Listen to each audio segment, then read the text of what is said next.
Draft you've been waiting for the entirety of the offseason. Evan Silva, Rich Hribar, Pat Thorman, JJ Zachariason, and I get to tag along as well to draft a $2,000 fantasy football team in the FFPC main event. We actually, guys, we got our stuff together this year. We got in early. Maybe. We'll see. There was a slight little bit of panic earlier. I was not added to the draft board. I couldn't figure out how to get in, so we didn't know how we were going to display it. But we have 18 minutes until we're drafting. We're drafting first overall.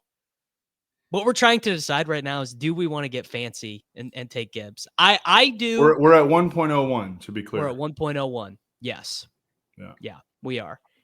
I kind of want to get fancy with it, mostly because the picks at the 2-3 turn are just really annoying. It's like, okay, if you want to take a running back, you get Josh Jacobs.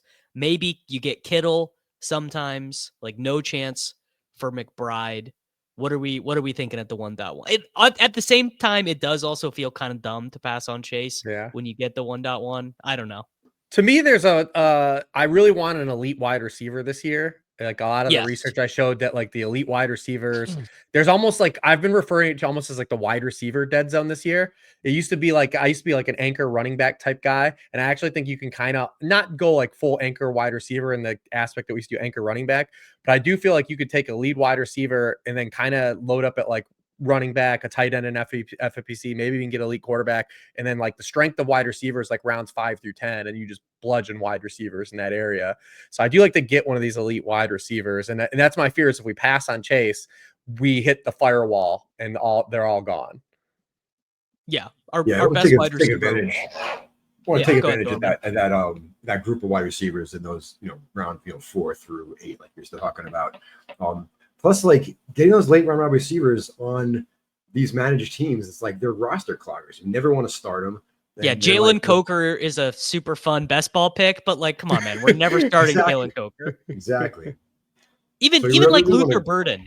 Like we keep taking Luther Burden on the ship chasing teams, and I'm like, sick. I love Luther Burden. Luther Burden is going to score so many fucking points on our bench, you know. But we're never ever. He's probably your wide receiver 7 on those teams. Correct. Yes. No. Literally. I suggested Kyron Williams in the mid third with those guys the other day, and it was I personally insulted their family. Yeah, so, I think I'm on board with. I think I would like Gibbs the most. But I'm not going to push super hard for him. I would love Chase as well. I think that CeeDee Lamb is someone who we should talk about seriously as the 1.01. I think he's going to be the number 1 fantasy receiver this year. Those would be the 3 guys that I consider at 1.01. But I'm totally, obviously, you guys are the best analysts in the business, so I defer to the room. But that's how I would rank him: Gibbs, Chase, CeeDee Lamb, right next to each other. Honestly, the only pushback I have is Pickens is such a good value in these. Like, because you can just like, I would feel we should have a shot at Pickens at the 4 or 5 turn. I was gonna say like 60% or so that he's probably there at that the would 4 be 5 nasty. turn, and he is like so much better than the running backs available there. And I think a tier above the Waddle, Hunter, Ridley, Sutton group. I mean, Sutton's a good pick too, but I think there's a pretty clear tier break there. I don't know. The 2-3 turn is really like I'd love if we got Omarion Hampton, but if we don't get Omarion Hampton, then you start to just kind of resign yourself. Yeah, I do like the idea. I think we will because the Najee stuff, which I think he's usually there. I'm not scared about Najee. I think we will be able to get Omarion at 2-3. Okay. Yeah, I just don't want to be stuck with Kyron as like break glass in case of emergency, because we went Chase 1 and then there was a run on running backs and we're looking at like Kittle and Kyron, and then we're just Kittle and the rest of the draft. All right, Reeves, I'm gonna tee you up for this one because this is always one of your points about how tight end premium really only just rewards like the absolute best tight end, and then everyone else kind of sucks. And obviously George Kittle is incredible. I'm not saying that, but I actually think Kittle gets like a big boost in like underdog, like half PP, like basically like touchdown scoring. But in a receptions based, like where you're getting the bonus for the reception, it doesn't help him as much because he's not like a huge volume guy. Like George Kittle will not have 80 receptions this season. He hasn't had 80 catches since 2019. He hasn't had 100 targets since 2019. This is where I actually think this format distances Bowers and McBride. Yes. From Well, him. that's okay. So that was the other thing I was going to say. Is, Bowers.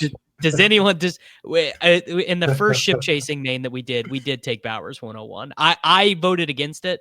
No. I did not want to do it. How did that turn out? What were your running backs looking like? I mean, they were terrible. Like, I don't. Well, actually, no, they weren't. No, they weren't, because we caught like a couple. Like, this was a really early one, and we caught a couple. Like, we got Dylan Sampson in the 16th. Like, we end. Like, I just looked at our. Actually, I can just pull it up. I can pull up our team. The first one we did. JJ, hello. Would you like to weigh in on who you'd like to take at 101? Definitely not Brock Bowers. Definitely not Brock Bowers. All right. This is the first one we did. So we auto drafted Alvin Kamara, by the way, a total nightmare. Yeah. And you got Bucky. Bucky never makes the 2-3 turn anymore. I think maybe we did this from 2. Maybe we did this from 2, not from the 101. Bucky and Chase Brown. If you've been drafting like anywhere else, you can usually get it a 2-3 turn. You know, obviously FFPC. Those running backs get a little juice here. They've been going like mid-second. Chase Brown's gotten really steamed. He sometimes goes ahead over Achane now.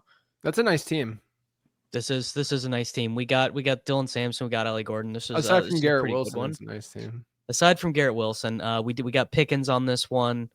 Good Jordan Love. That's a good one. We did another slow main event. Well, who cares? Who cares about it? But basically, the 2-3 turn is, if we don't get Omarion Hampton, it's because I'm with Thorman. Like, I'm happy to take Kyron Williams. Is just like, well, I don't want to do 0 running back in this format.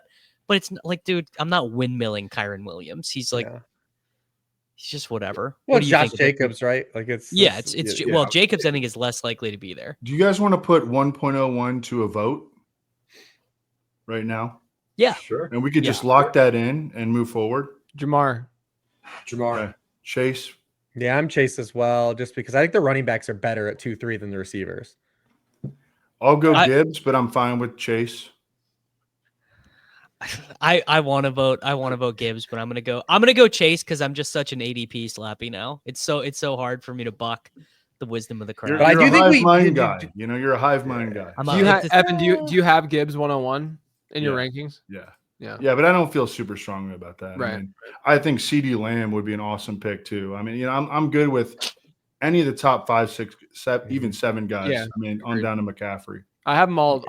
Just and I think McCaffrey takes a little hit here with the week 14 stuff. Mm-hmm. Oh yeah, good point. 49ers have a week 14 bye. I'm a little bit, even for being like being kind of a CMC honk this year, I don't love him in FFPC. Tet also is week 14. Do you hold that against him?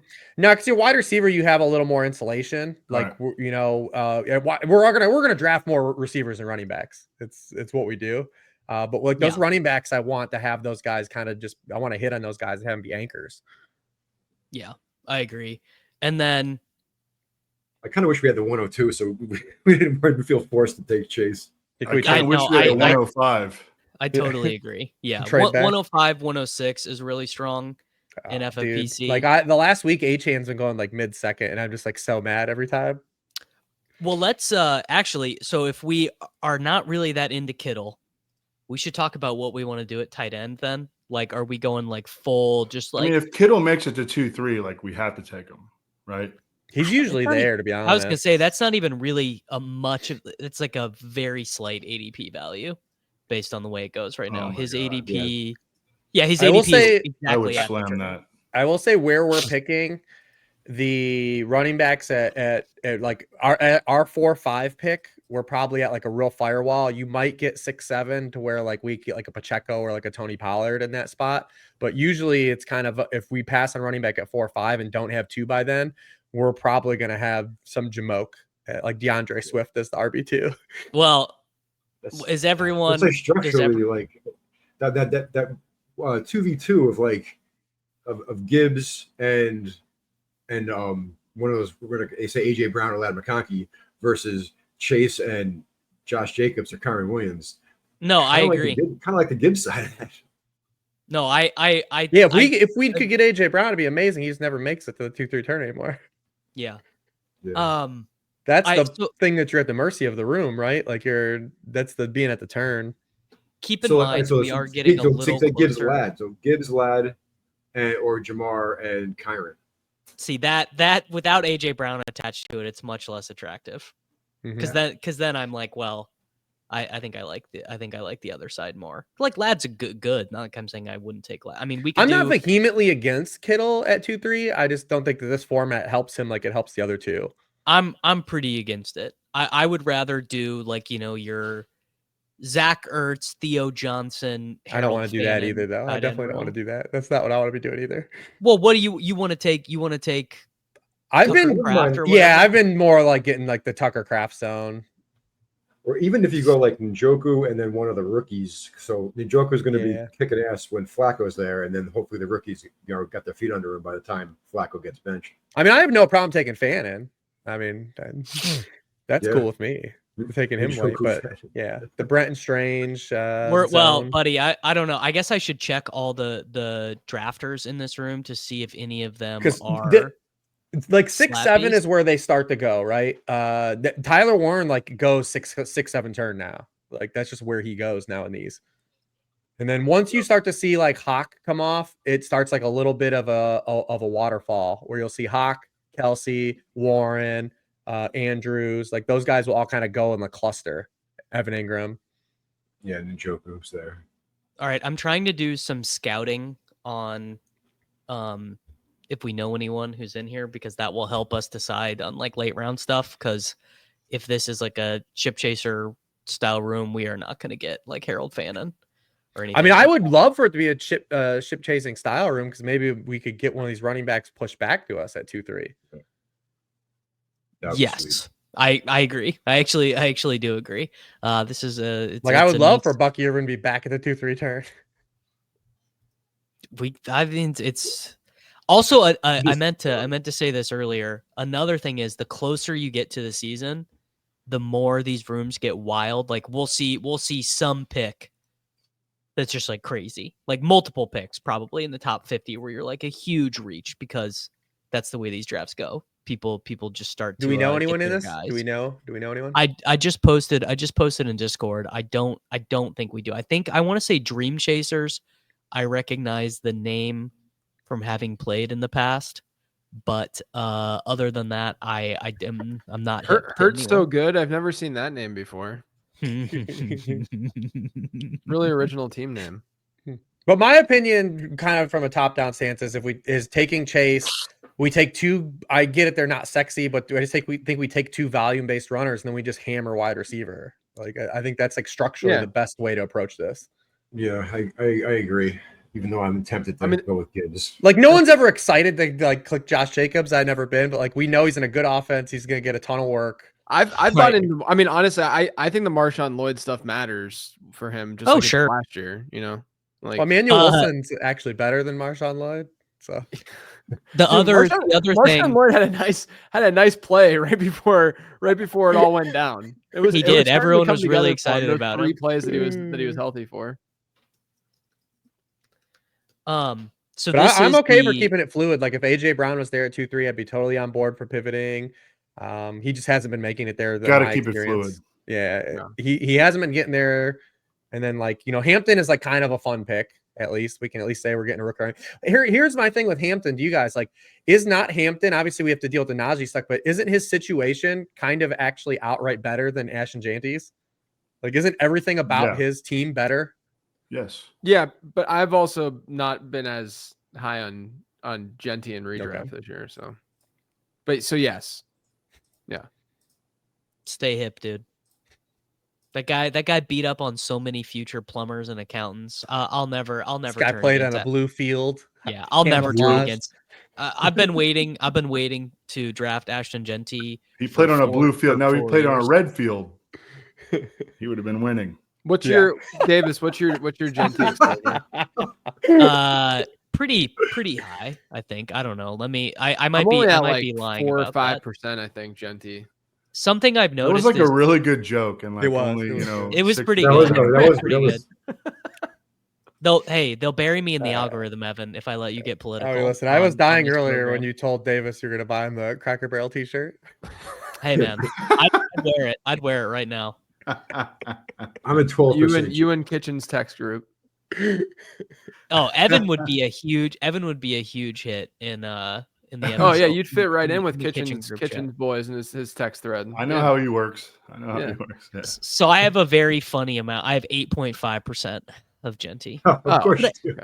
But I guys, I have 1,332 completed best ball drafts right now. Like that, like That's bananas. I just have a really hard time. How many? Say that number again.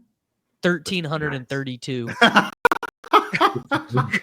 Jesus. I love that you pivoted from, hey, I had a bad year last year, to I'm just gonna draft as many teams as possible. So I'm bound to have one hit. Yeah, I mean, listen, he's having a baby. He's having a baby. You got to load up. I just need.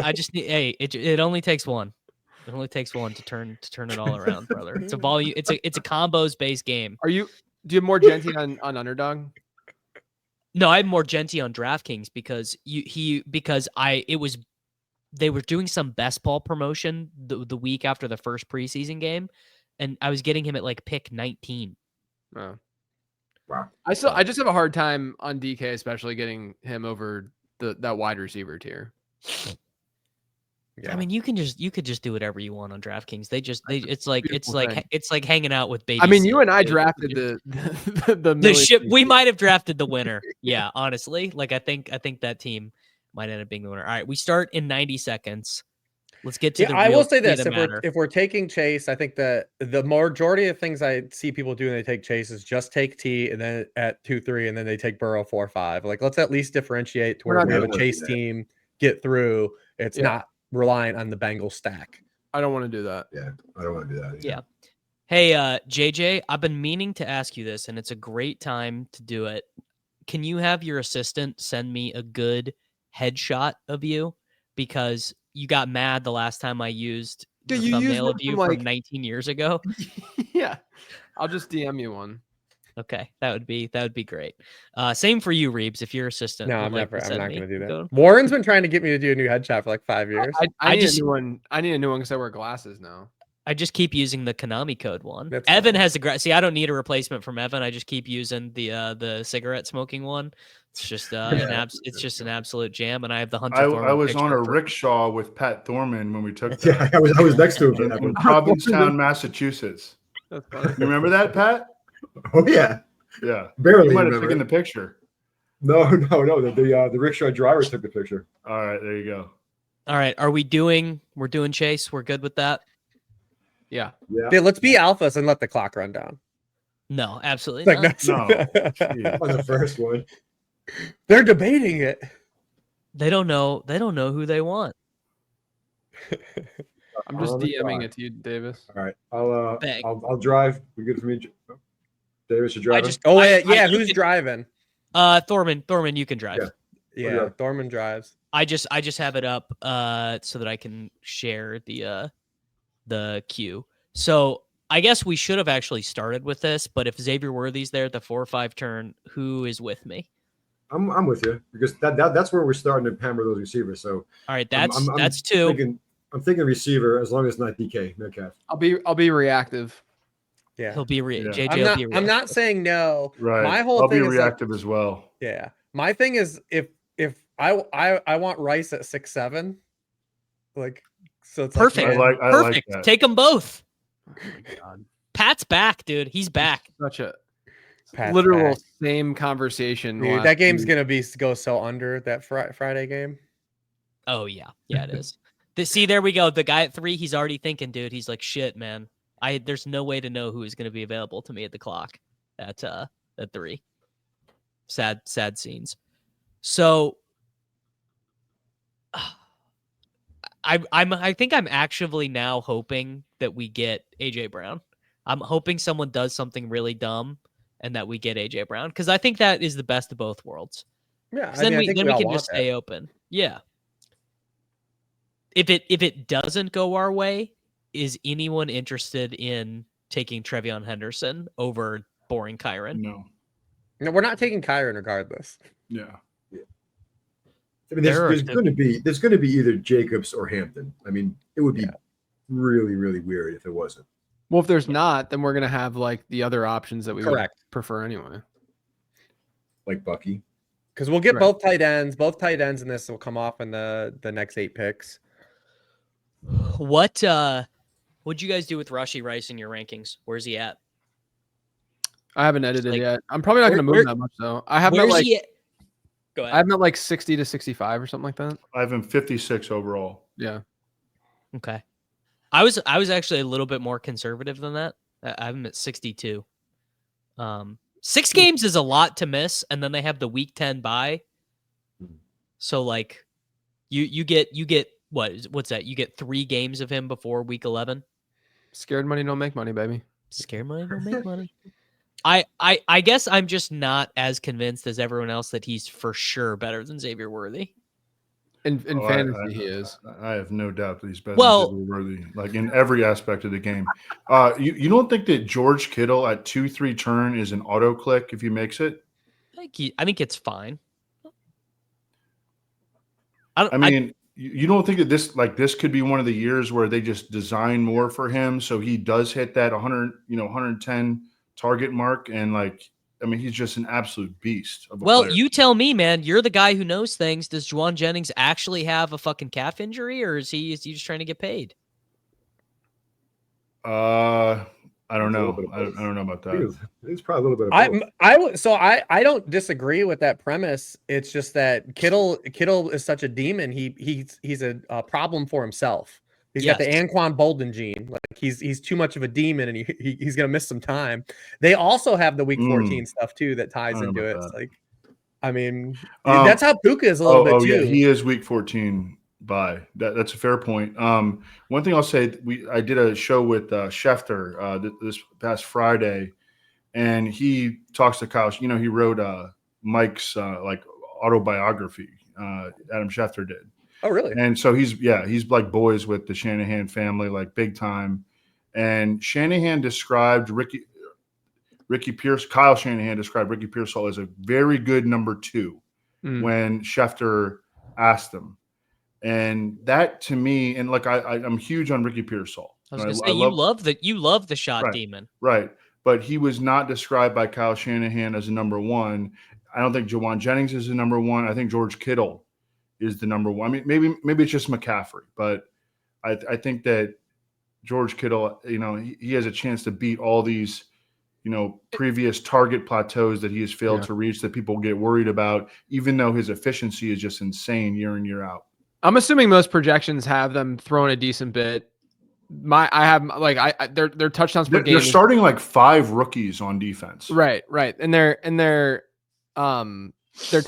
didn't run very pure at all from a touchdown standpoint last year versus where they should have probably been. And I'm not totally against it, but I don't know. I think we're at a point though where I just like to see the board and react. We're gonna have enough time to be able to talk it out. Absolutely. But I have the Kittle the player is Kittle the player. Yeah, I'm not saying anything bad. Yeah, I think Tate should have married George. Players, he's probably he might be a top Chiefs 10 Kingdom brother. She made a good choice. What about how do you process thinking about Ayuk coming back for the money weeks for Kittle? Does that matter at all? I mean, the more crowded that offense gets, they're never high. I mean, and this is kind of, I guess, my wheelhouse. Everything looks like a nail when you have a hammer. But they never run a ton of plays, and they have a ton of guys once they're all healthy. So that's really going to make it kind of a whack-a-mole situation. That's the thing with Kittle that makes me a little bit nervous. Is he's a guy that you like to draft when he's a little bit cheaper, but when he's costing you a second rounder, then maybe that's a year to move off him. Because he's not going to be consistent, and none of them really are going to be super consistent once they're all back. Yeah, I guess the argument of when Ayuk gets back is, regardless of situation, we know that Kittle's capable of the tight end 1 spiked week in any given week just because of who he is and what he does. So that would be, but yes, it's not going to be. I mean, it could go south a lot more than what we're going to get from a Trey McBride. You know what I mean? That's the problem. What Thorman's alluding to. I just don't trust Ayuk. The severity of his injury, the fact that he's clashed with the fact that he's clashed with Kyle multiple times in the past. I don't trust him at all. Gotta wear to the right be a shorts. factor at any point Gotta this wear the year. right shorts. If you don't, dude, if you're not wearing the right shorts. Also, I love Ricky Pearsall. He's 181 pounds. Like, is he going to hold up on a big workload? 181 pounds of pure dog. Well, no, I mean, I always thought Pearsall coming out last year, like I thought that he was like a Jaden Reed type. Like I didn't see him necessarily as like a because he's like a future like poor man's Debo. I think that's how they drafted him to be. Right. He had that like that versatile profile and stuff, and wasn't necessarily like the high volume type. But dude. if one team doesn't need like an actual wide receiver one, it's this team because you have Kittle, you have CMC, you're predicated on efficiency. Like Pearsall can definitely operate as like the lead wide receiver and still not be like an actual wide receiver one because this offense doesn't necessarily have to have it. Right. All right. Has anyone done anything? And you remember it used to be a thing with Shanahan, where you got to get Kyle Shanahan's X receiver. You got to get Kyle Shanahan. I mean, to be fair, who was even going to be the X receiver? To be fair, we saw. It'll be Ayuk, I'm guessing, when he's back. Well, yeah, but I mean that's not till maybe it's going to be Jennings, right? Like it'll be Jennings. Well, yeah, it'll be Jennings. Huh. To be fair, we did see the Pierre Garçon 2013, was it? It could be Sky Moore. I know that. Like 170 targets that year. It ain't gonna be Sky Moore. I think Juwan Jennings is a good play. Kendrick Bourne. Yeah, Bourne can play next. I assume that John Lynch already fired that number up. Yeah. Richie James just retired, but you could always give him a call. We'll always have COVID Richie James. 9 for 180 and 1 against the Green Bay Packers. Here's our second round running back. Hey, we're coming up. Yeah, we are. Who are we looking at? AJ Brown's at the top of my. Not for this. God, I love Jonathan Taylor. Yeah, I mean, really, AJ Brown. If we get one of the, I mean, we're hopefully gonna get Omarion, Hampton, 2 of the top 4 right here, but I don't know if that'll happen. I think we're gonna feel good about our turn. We just need one squirrel, dude. Literally one squirrel. Do you like Taylor more than Jacobs, Evan? Yes. I really like Daniel Jones for Jonathan Taylor. I think he catches, 15 more passes than your previous projection. So 19 receptions. Stop it. Yeah, I mean, Jonathan Taylor's just like he's like a more explosive straight line runner too. Like Jacobs is such a. How many more touchdowns did the Packers score than the Colts this year? 20. Yeah. 18. I mean, it's a fair point. I don't know. I think where are we at? Higgins went. Higgins went up for somebody to us. He jumped Arthur. That's big for us. That's big. JT goes. Shit. All right, so there we go. So we got. We're gonna get at least one of AJ Brown or Jacobs. We're gonna have a real nice turn here. We just need. You are on the clock. All right, Josh Jacobs AJ goes. Brown, Hampton. AJ Brown. We're locking in AJ Brown. Yeah. You don't have to draft yet though, just so we have. Right. I'm Hampton over Kyron. I am too. Yeah, I'm Hampton over Kyron also. All right, and Kittle is still on the board too. Yeah, only other discussion would be Kittle. I think Hampton's probably the one we're definitely taking, right? I defer. I like all those guys. We're going to get so far behind at running back because the wide receivers at the next turn are going to be much better than the running backs. Yeah, so for sure. We're definitely taking Hampton. We have a chance to get like Harvey or something at the next turn. Sure. I'm Hampton over Kittle. But I do want to get one running back. Okay, let's go AJ Brown and Hampton. 15 seconds left. Send it, Thorman. That worked out great. That worked out really nice. Now really nice. You are on the. Love it. Hey, we're cooking. We are about last year. Jesus, man. All right, there we go. Hey, let's not talk about that. Yeah, it turns out. This is only like my year 3, I think, with you guys doing this, and both years we've sucked ass, so it's probably just on me. No, 2 years ago it wasn't that bad. We were in it the whole way. Last year was whitewashing. Yeah, we ran. I think if I remember correctly, we ran super bad. Like literally the last. I think we were like in second, and like a very specific subset of things had to happen to knock us out. Last year we were dead. We were debating between 2 years ago we picked up. 2 years ago we picked up Trey McBride. And that was when Ertz got hurt, and then Trey McBride went nuts. So in this like the back half, and like he was like a real anchor for us. Last year we had Andrews who slept walk for the first 8 weeks. Yeah. Yeah, but at least like last year we knew that it was bad after we were done. Yes. Well, we also didn't do any planning last year. We just all got on and then just tried to draft a team, the 5 of us. We kind of all talked about stuff this time, and we did think about it a little bit more. We did get the reverse snipe with George Kittle. Mm-hmm. I mean, that's getting Arthur Juan there. I mean, the Eagles, man, are going to throw so many more passes this year than a year ago. Jalen Hurts threw 360 passes last year. Yeah, crazy. I love that passing attack this year. Yep. Yeah. It's so Devontae Smith too. Devontae Smith goes too late in drafts too. Goddard goes too late. Goddard goes. Yeah, totally agree. Here's something now it's on the table though that we took Arthur Juan. If Hurts is there at 4 or 5, are you taking Hurts? Every time I ever do the elite quarterback in a main event, I hate it every time. Yeah, I'm not gonna like use my veto power on that, but it's just I'm just pitching. I'm just pitching the idea here. Yeah. My thing is that like I am more comfortable doing something like that in leagues where we know where we know we're not rostering multiple quarterbacks. Whereas like in this environment, we're throwing multiple darts at probably, I mean, ideally like a mobile dude, but like multiple pocket passers. And in doing that, the odds of them becoming a weekly, legit starter, increases, right? But you're not doing that in most like regular whatever leagues that, you're not 20 rounds deep. So it'd be tempting though. Be very tempting. Yeah. But I'm going to feel comfortable with like Jordan Love and some other, quarterback. Brock Purdy, happy to do it. Sure. Yeah. Crazy schedule for Purdy. He's week 14 also. Well, then quarterback, you're going to have another guy. It'll be fine if we have to go that route. But yeah, that's true. We're gonna like Jalen Hurts at 4 or 5 in the moment, and then we're gonna regret it 20 minutes later.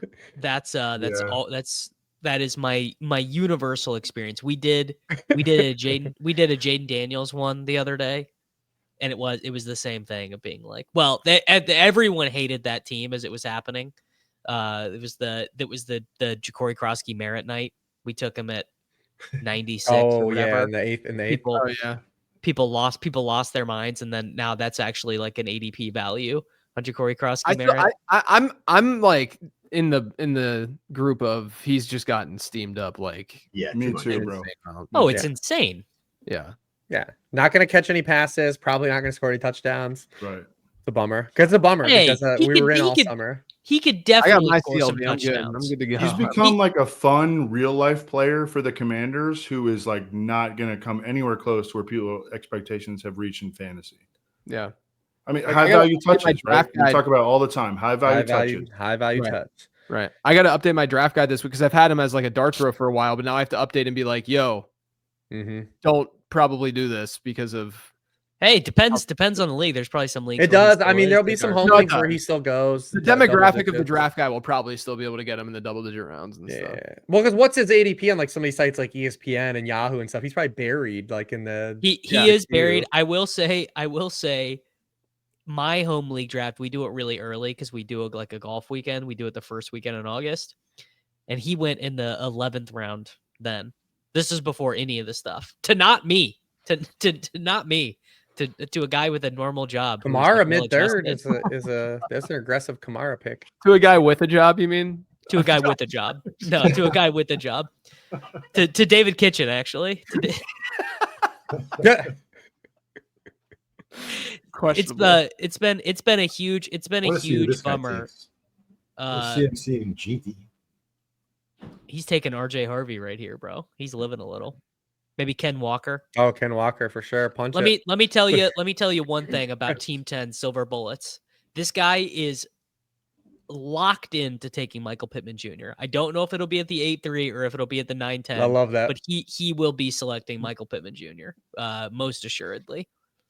One of the best 5 condom picks of any draft. Yeah. Dude, Michael Pittman Sr. was yoked. Like that dude was on PEDs before they were like absolutely. Biceps like you would not believe. Yeah. Bro. You remember Kurt Angle? Yeah, Pittmans were bigger.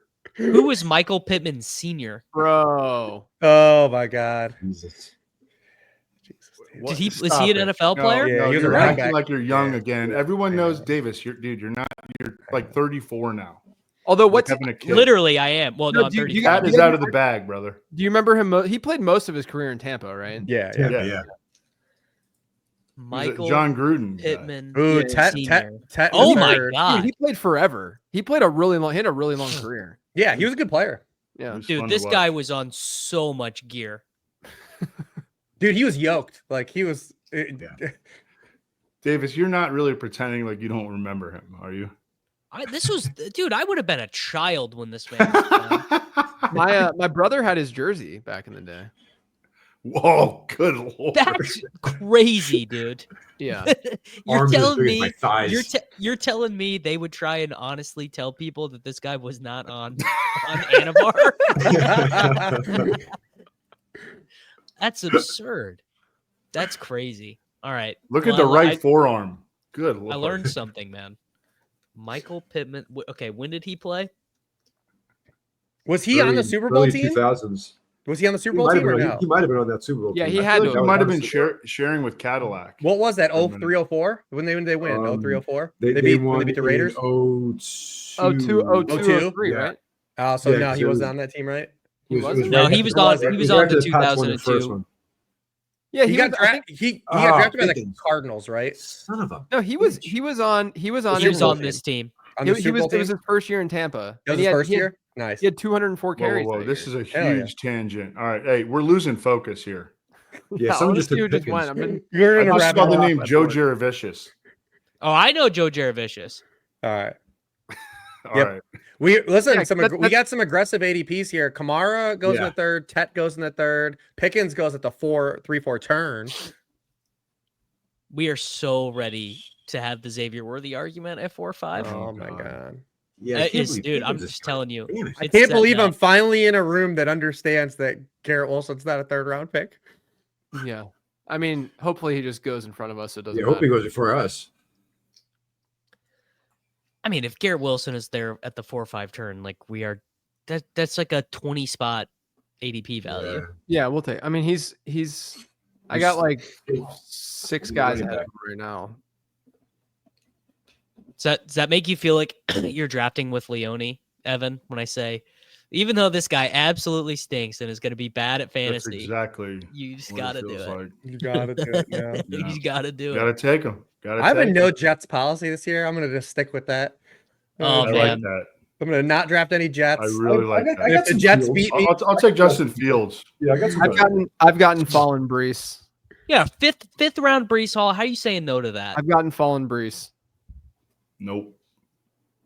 I still think Brees could see 16% of their targets. Speaking of 16% of their 59 targets would be 7 targets. Yeah, 60% still lose targets. There you go. Speaking of running backs who look like they're out of the Braylon Allen. A Jet goes off the board. They mercy killed us. We're good. We have to have that one conversation. What if Brees and Garrett Wilson were there at the 4-5 turn? Hey, we need to come up with some. Can we put some people in the queue here? For 4-5. Well, Tyreek is still. Wow, Tyreek is. I'm prepared to try to sell you guys on Tyreek as a wide receiver 3 on this roster. I like Marvin Harrison. We're going Tyreek could be a podium pick. Yeah. I mean, imagine having Chase, AJ Brown, and Tyreek in a tournament for $1 million. Can we put Marvin Harrison in the queue? He just got picked. Okay. Oh no, he didn't. All right, our queue is Tyreek, Marvin Harrison, Devontae Adams, we need to get some running backs in there. RJ Harvey. How do you guys feel about James Conner? Yeah, I have no problem with James Conner. I think you need to get a running back here because here's what's funny. You said that firewall by that 6-7 turn is fucking steep. Like if Montgomery and Aaron Jones goes, there is yes. Oh, Yeah, man. Dude, everyone's telling you to draft Arizona Cardinals defense, and every time someone tells me that, I'm like, oh, so James Conner's about to smash the opening month? Yes. Like, I'm just like, oh. Tyreek's gone. So we didn't have to have that conversation. I'd probably vote. I'd probably vote for RJ Harvey over Connor, but I wouldn't be a dick about it. Burrow went, so that's no Connor's problem. one of those dudes that I have ranked ahead of Harvey, but I would probably argue Harvey. Yeah. Are we into Devontae Adams at all here? Yes. I think Adams is also this team. If Adams is there, this team could be looking at 4 straight double-digit touchdown guys. Adams is currently top of my board. Oh man, yeah, I think Adams is. Burrow goes QB3 to the Chase Brown team. I told you, man. I mean, at least we don't have to have that conversation. We're gonna have. We might have the Jalen Hurts decision. I don't think we can afford it. I think we let it go. I don't think we do it. I'm good. We're not doing it. It's gonna hurt, but literally, no pun. It's not gonna hurt that much. Marvin Harrison went. Yeah, that's good because that guy looks like Michael Pittman Sr. He's too big. God, could we really do Adams Connor though? Like, what magazine are we drafting out of from 3 years ago? No, we got Omarion and Hampton, man. We're cool. Yeah, AJ I have my Roto World magazine from 2017. All right, there goes Connor went. Yeah, we're an aggressive running back room for sure because we got 19 running backs gone already. I mean, I think Adams and Harvey is our queue, and I think that is just a freaking that'd be great. Yeah, I would agree. Okay, now you are on the clock. All right, we got it. Oh no, we lost Adams. No, we got it. It went late. What about Cortland Sutton and RJ Harvey? All right, so Harvey's our next pick. Harvey's going to be the RB. What about Jamison Williams? I was going to say I would vote JMO. JMO's at the top of my. I have Egbuka over Jamison Williams. But I think we can maybe get Egbuka on the next one. No, yeah, I have a few guys ahead of JMO still. Oh yeah. All right, so we're kind of locked in here on RJ Harvey. I'm okay with that. Yeah, let's let it breathe. Let's first. Yeah, we'll definitely do Harvey. I like Jamison Williams and Egbuka both. Same. And I'm not against Calvin Ridley either. I was going to say I have Ridley still there. I mean, this is just I like Sutton. Adventure. 15 seconds left. Ridley is the most. Ridley or Sutton would be the adult pick. We can't do Sutton and Harvey though. Can't do Sutton and Harvey. I agree. Yeah, I agree. I think that's probably bad. God, I love Egbuka. I'm higher on Ridley than Sutton. Now you are on the clock. I really want Egbuka. Let's take Egbuka. Egbuka is the man. It's so early. Rich hates Egbuka. I don't. I just feel like this is aggressive. I'm making a structural bet against the Buccaneers. JMO's my pick. All right, I'm good with JMO. I'm good with JMO. I think you just take Jalen Hurts if that's the thing, but I'm good at that. I've made fundamental bets though on the Lions and Buccaneers having significant regression, and I think it trickles down to those types of guys. The nice part though with JMO is I think they're gonna throw more at least. Yeah. So at least the baseline might be a little bit better. I've been into JMO though. I love JMO and Egbuka. I'm good with either one. You got it, Thorman? Right. Yeah, I got it. We'll take JMO. Yes. Let's do it. Okay. Let's do it. Got it. I think JMO he's a sexy wide receiver 3. I mean, come on now. Yeah, he is. All Ohio State receiver Q. Just until Isaac Tesla takes his job. Isaac Tesla. Whoa, don't be saying don't be putting that evil on him. No, JMO, I got a ton of JMO this year. It's not Tesla. It's Tesla. You know, I know you guys, want to draw the symbols on everybody's cars. But it's Tesla. Hilldale College's finest. Yeah, man. I remember writing up his profile in the pre-draft prospect guide. Dude had a 5.22 yards per team pass attempt at Hillsdale, which is just like next level. Is that okay? What's more fake, his yards per team attempt at Hillsdale or Trey Harris's 5.9 yards per route run at Ole Miss last year? The Trey Harris one is definitely more significant. Oh man, no, yeah. Trey Harris's. I was telling this to Crane the other day. Trey Harris's yards per route run is so good that it tells me that he's bad. Yeah, or it tells me that his stats are fake to some degree. Doesn't he just feel so cooked like already? Yes. He got soul snatched by a 5th-round pick from Auburn, dude. It's over. Yeah. Although KLS was kind of a fun prospect. Yeah. He's just like another hyphenated 3-name guy. He's Marquez Valdez-Scantling. Yeah, he's a vertical dude. Yeah. Yeah, the Trey Harris thing. I mean, I saw him as like a really, really volatile dude coming out. Like, it was pretty obvious. Like 23-plus-year-old, only really had that final season / the one before, but like didn't do anything up until that point. How did you like Jackson Dart coming out, JJ? A lot of, so I don't have a quarterback model, but a lot of the stuff that I work on with it relates to Sonis, and I talk to Sonis a lot about the quarterback stuff because he has a pretty good baseline. It loved Jackson Dart, like loved him. Mine liked him more than Shador. Yeah, Sonis had pre-draft without capital factored. Yeah, Sonis's model pre-draft without capital had both Cam Ward and Jackson Dart as top 10 prospects since like 2014 or something like that. He's a quarterback named Jackson Dart. Like, there's no way he's gonna fail. You know that's how what my model says. My model. He's got the Anakin Skywalker eye black, dude. There was no world where the universe was letting. He also has a really hot mom. Put in the model. We got to keep Zach Wilson. Put in the spreadsheet. His little brother's name. Good thing Zach Wilson left New York. His little brother's name is Diesel. Yeah. His dad tweeted yesterday. Diesel. Someone said Jackson Dart looks like the bad guy, like the bully in like a 80s movie, but then he goes home and he realizes he has a horrible home life. And his dad was like, I didn't bully my son, but I was hard as shit on him. And he said, # darts aren't soft. Darts aren't soft. Long darts. Pretty good. Yeah. I'm pretty, I thought Dart was, I mean, he's just very Bo Nixie, you know, it's like scrambles a little bit, pretty accurate deep thrower. You know, he's better than Russell Wilson probably.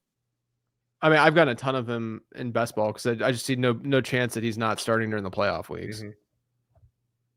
Yeah, no chance. It's funny how they've used tempo with him when he was on the field, and Russ didn't run one single no huddle play, but when he was out there, they were running fast. Really, I didn't even see that. That's awesome. Yeah, that's an interesting thing to look forward to once they replace Russ. Have you guys been drafting DJ Moore? Because I have way more Adunze than I do. He just falls at a soft spot to where like I just like other guys more than him. Yeah, no, I believed when he was 19, and now that he's 22, I think he's gonna be fine though. Like, I don't think he's gonna shadow roll me, but I also think he'll be fine. I have a bold predictions newsletter going out tomorrow, and I have Adunze over DJ Moore this year. Oh. I'm not going to tell you. Come full circle on Adunze. I have them. Everyone thinks together. I hate the dude because of the reroll situation. You know, like it's wild. I think Igbuka and Adunze are both just good. You know. What about Burden? Is Burden good? Of course, it's my dude. Burden, a pretty good fit on this team, probably. Wide receiver that's going to clog up. Devontae Smith is just a value, man. Like, for sure. Yep. Like, this is basically where he's finished the last 3 years. It's actually lower than where he's finished the last 3 years. Not just from I'm just saying expected points per game where he gets drafted, and he's got contingent upside, and no one cares. But this is a testament to how bad tight end is this year. Because on FFPC, this is how every draft goes. After Kittle goes, it's like always a 3 to 4 round guy. You get the Laporta. It's like we just don't see the purple like you used to, man. It's everyone. Everyone knows. It's smart. It should be that way though. Yeah, I wish it wasn't though. Yeah, right. Yeah, exactly. Yeah, I haven't this tier. Even Laporta, I'm underweight on, and Kelsey, I don't have much at all. I'm a little bit nervous about the Laporta semi-fade I got going on, but nah, dude, Tesla sent him to 0. We'll see. I'd be fine with that. That's one that I halfway actually believe that whatever the 97 targets that Laporta was going to get, it's actually going to be 82 because you got to take 14 more deep shots to Hillsdale's college finest. Do you guys have in the back here? How good do you think he is? Not very good at all. He's like Marcus Valdes-Scantling. Like he's gonna have one season where he scores 7 touchdowns because he ran really hot. I've seen the Puka comparison. No, Oh, come on. Guys, let me just talk. I'm not Tesla. For Tesla. My Yes. God, That's a ridiculous Christ. what'd you say?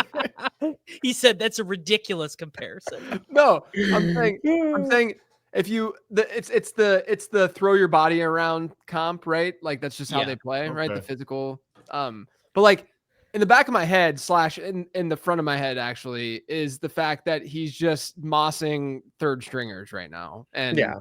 like we gotta give it some. Yeah, but credit. he's a crazy athlete.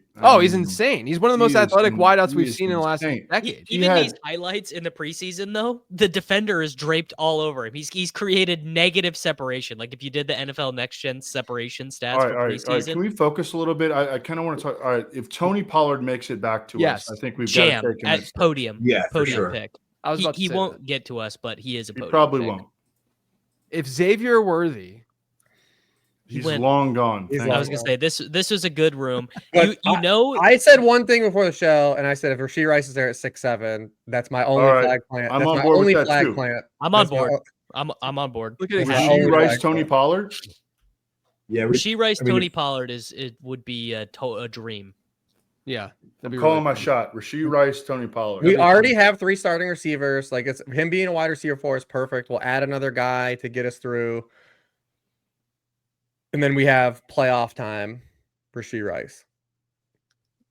As our wide receiver DJ Moore going ahead of Emeka Egbuka, I think is just. That's what when you were gone. I was saying no, I don't have like disgusting. Who do you you weren't here for this because I have my bold prediction newsletter going out tomorrow, and I have Adunze over DJ Moore as one of them. Yeah, I'm on board. All right. I think signs have just been pointing that way.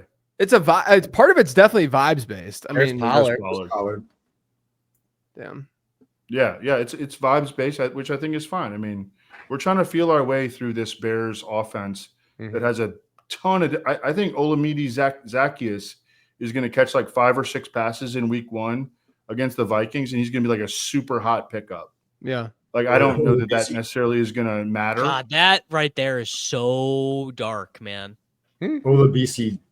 I mean, Olabisi. It's Olabisi Johnson, dude. That whole History's offense, like poetry. It rhymes. That whole offense just needs to be like easy outlets for Caleb to start the year, and it's going to be that because that's the way it's going to be like Zacchaeus going to go like 6 for 49 in week 1 and maybe a touchdown, and he's going to be the hottest pickup in fantasy. Well, to me, right now, there's a blitz-heavy Vikings defense too. And then Luther Burden's going to take over halfway through the year and double that per target efficiency. Well, we're at a firewall. I have 1 running back left, and then it drops Aaron off. Jones and Pacheco. And I have Pacheco. I have Pacheco as the last Yeah. dude, and Agreed. like then it's like a complete wasteland. Our people are like really down on Pacheco, and I disagree with them. No, I am with you, Evan. I was kind of fighting that battle with them, but they seem to think that he looks good. He looks back. I mean, Hunt they're is still very- mixing in Kareem Hunt, but I just think that can only last so long if Pacheco is not. I was looking gonna like say he if you're making talent based bets at running back, like I'm not saying Pacheco's that good because I don't think he is. He's like really good at closing space between him and the defender, but then not doing like he gets to the open space really quickly, but then doesn't do anything once he's there. But Kareem Hunt doesn't do any of that. There he goes. Oh, there he goes. But Hunt like that guy. Not even a good tackle breaker. He was like a high success rate guy last year. Pearsall. But- God, they're taking all the good guys. Team 12 is fire. Team 12 is actually lava right now. Yeah. The right side of the board is just better to pick from. It is. Team 12 is immaculate though.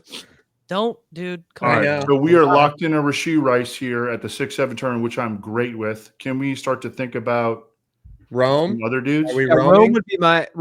I think we're not forcing running back here, right? Can I What about, throw out I mean, Zay Flowers is an auto pick, right? Can I throw out not Jerry Judy? Yes, you can. Yeah. Sustained. Yo, but Zay Flowers would be an auto pick, right? I'd be happy to do Zay Flowers. Yeah, that'd be fine with me. What about Golden? What are your thoughts there? I would probably prefer Golden, but that's like a huge minority opinion. over I'm very high on Diggs this year too, but it's fine. We don't have to go that direction. Diggs is fine. I don't know if he makes a ton of sense when you. I don't think he makes sense for this build, this particular build either. Mm-hmm. Like if we were scratching and like if we had gone like running back at that turn, I think that 100%. that makes sense. Yeah, and yes. Yep. There you go. I guess the other thing Evan to think about is Ingram if in we the want to grab a 6th round. tight Can end. you imagine? I think we Hawkinson or a Tyler Warren or something like that. I would hear a Warren proposal, but I think we're set up to crank purple on this one. I think we're set up to do like Tucker Kraft, Zach Ertz, Juwan Johnson, Okonkwo, sure. Okonkwo. I mean, How bad are the Okonkwo bros? How bad are the Okonkwo bros going to be down when Gunnar Helm is the starting tight end on that team by like week 5? Stop with this. Relax, man. No, hey, I hear it enough with Kitchen. I saw an interview with Okonkwo recently. He is like the coolest dude, by the way. He's a max level RuneScape player. Is he? I used to play RuneScape. 97% percentile RAS guy. Up in the ranks. Bro, I didn't know. Whoa, look at this. Look at this. This is where it always happens. We are getting Rashee Rice. I told you. Well, no, this guy could take him. Chill, bro. Actually, either of these guys could take him. Round 6, 7 is where all the tight end, the little pocket of tight ends go. Every time, without fail. Either of these guys could take Rashee Rice right now. Come on. No, dude, they're scared. You got to get. Everyone knows you have to get off to a hot start in FFPC. Everyone knows that. Don't jinx us, please, Davis. Just telling you the truth, man. You got. But I don't think we need to force running back. This is probably a wide receiver turn, is it not? And Joku goes. Look at this tight end run. This is insane. I love it. This guy. Well, this guy's going to take Zay Flowers. No, there's no one even. I guess Andrews is the only one. I don't think. No, we're fine. Rashee Rice and Adunze. Yep, I think it's Rice Rome. I'm 100% lockstep on this. I'm totally cool with taking Rome. Yeah, we're good. We're good with Rice and Rome. Okay. I actually might have even preferred Rome for this build over Zay, just because I think this. I like if things break right for Rome, he could go nuts this year. I like Olave better than Rome, but I'm okay taking Rome. Only other name I would toss out would be Andrews if we didn't want to do the tight end poo-poo platter. No, I'd rather no. I don't want to just ride the wave. After last year, Andrews is kind of now you are on the clock. All right, we're all good with Rome. Yeah, we're good with Rome. Just take Rome and Rice. Yeah. All right, so we've got Omarion Hampton, RJ Harvey, Jamar Chase, AJ Brown, Jameson Williams, Rashee Rice, and Rome Adunze. Yeah, so we can get like Eckler types later, something like that. Well, I'm done drafting, boys. That's all I wanted. Was all right, man. Round 6, round 7, Rashee Rice. See you later, dude. Yeah, those last 3 wide receivers with Jamar and AJ, that's pretty hot. I mean, we get through the pod, we are going to be absolutely cooking. Yes. Now that we know that we were able to get Rice and Rome at 6, 7, and we could go back in time, would we prefer to have done Jahmyr Gibbs, Ladd McConkey, AJ Brown? I don't know. I still feel really good about this so far. I feel pretty hot. I'm feeling really good about our situation. Yeah, I'm not mad about it. I think it's not complaining, but I mean, so what are we looking at running back now with the names that we're kind of throwing out? Are we looking at like Tyrone Tracy, the Giants guys? We've got. I got a name for you, brother.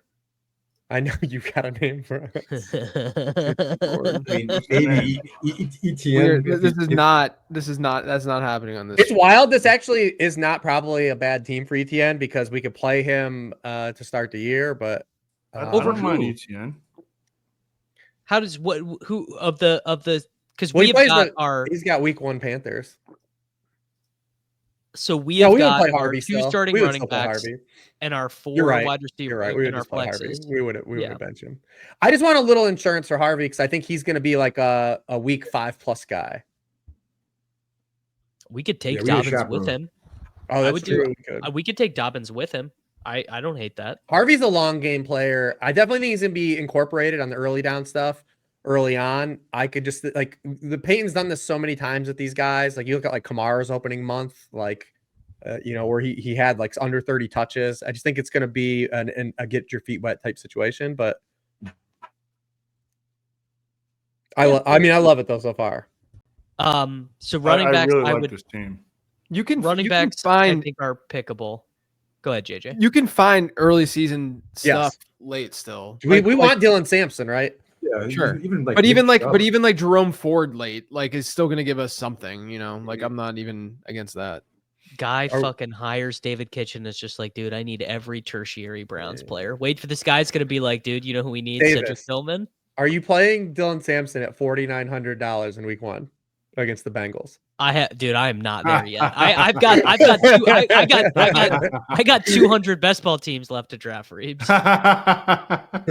Which will bring you to 600, 1,600 teams on the season. Davis, how many slows do you have right now? I have it up in the other tab because I don't want to miss any. Yeah, I forgot that I was on the clock in a lot right now. All right, I think I have to do. What do you have to do? Entry.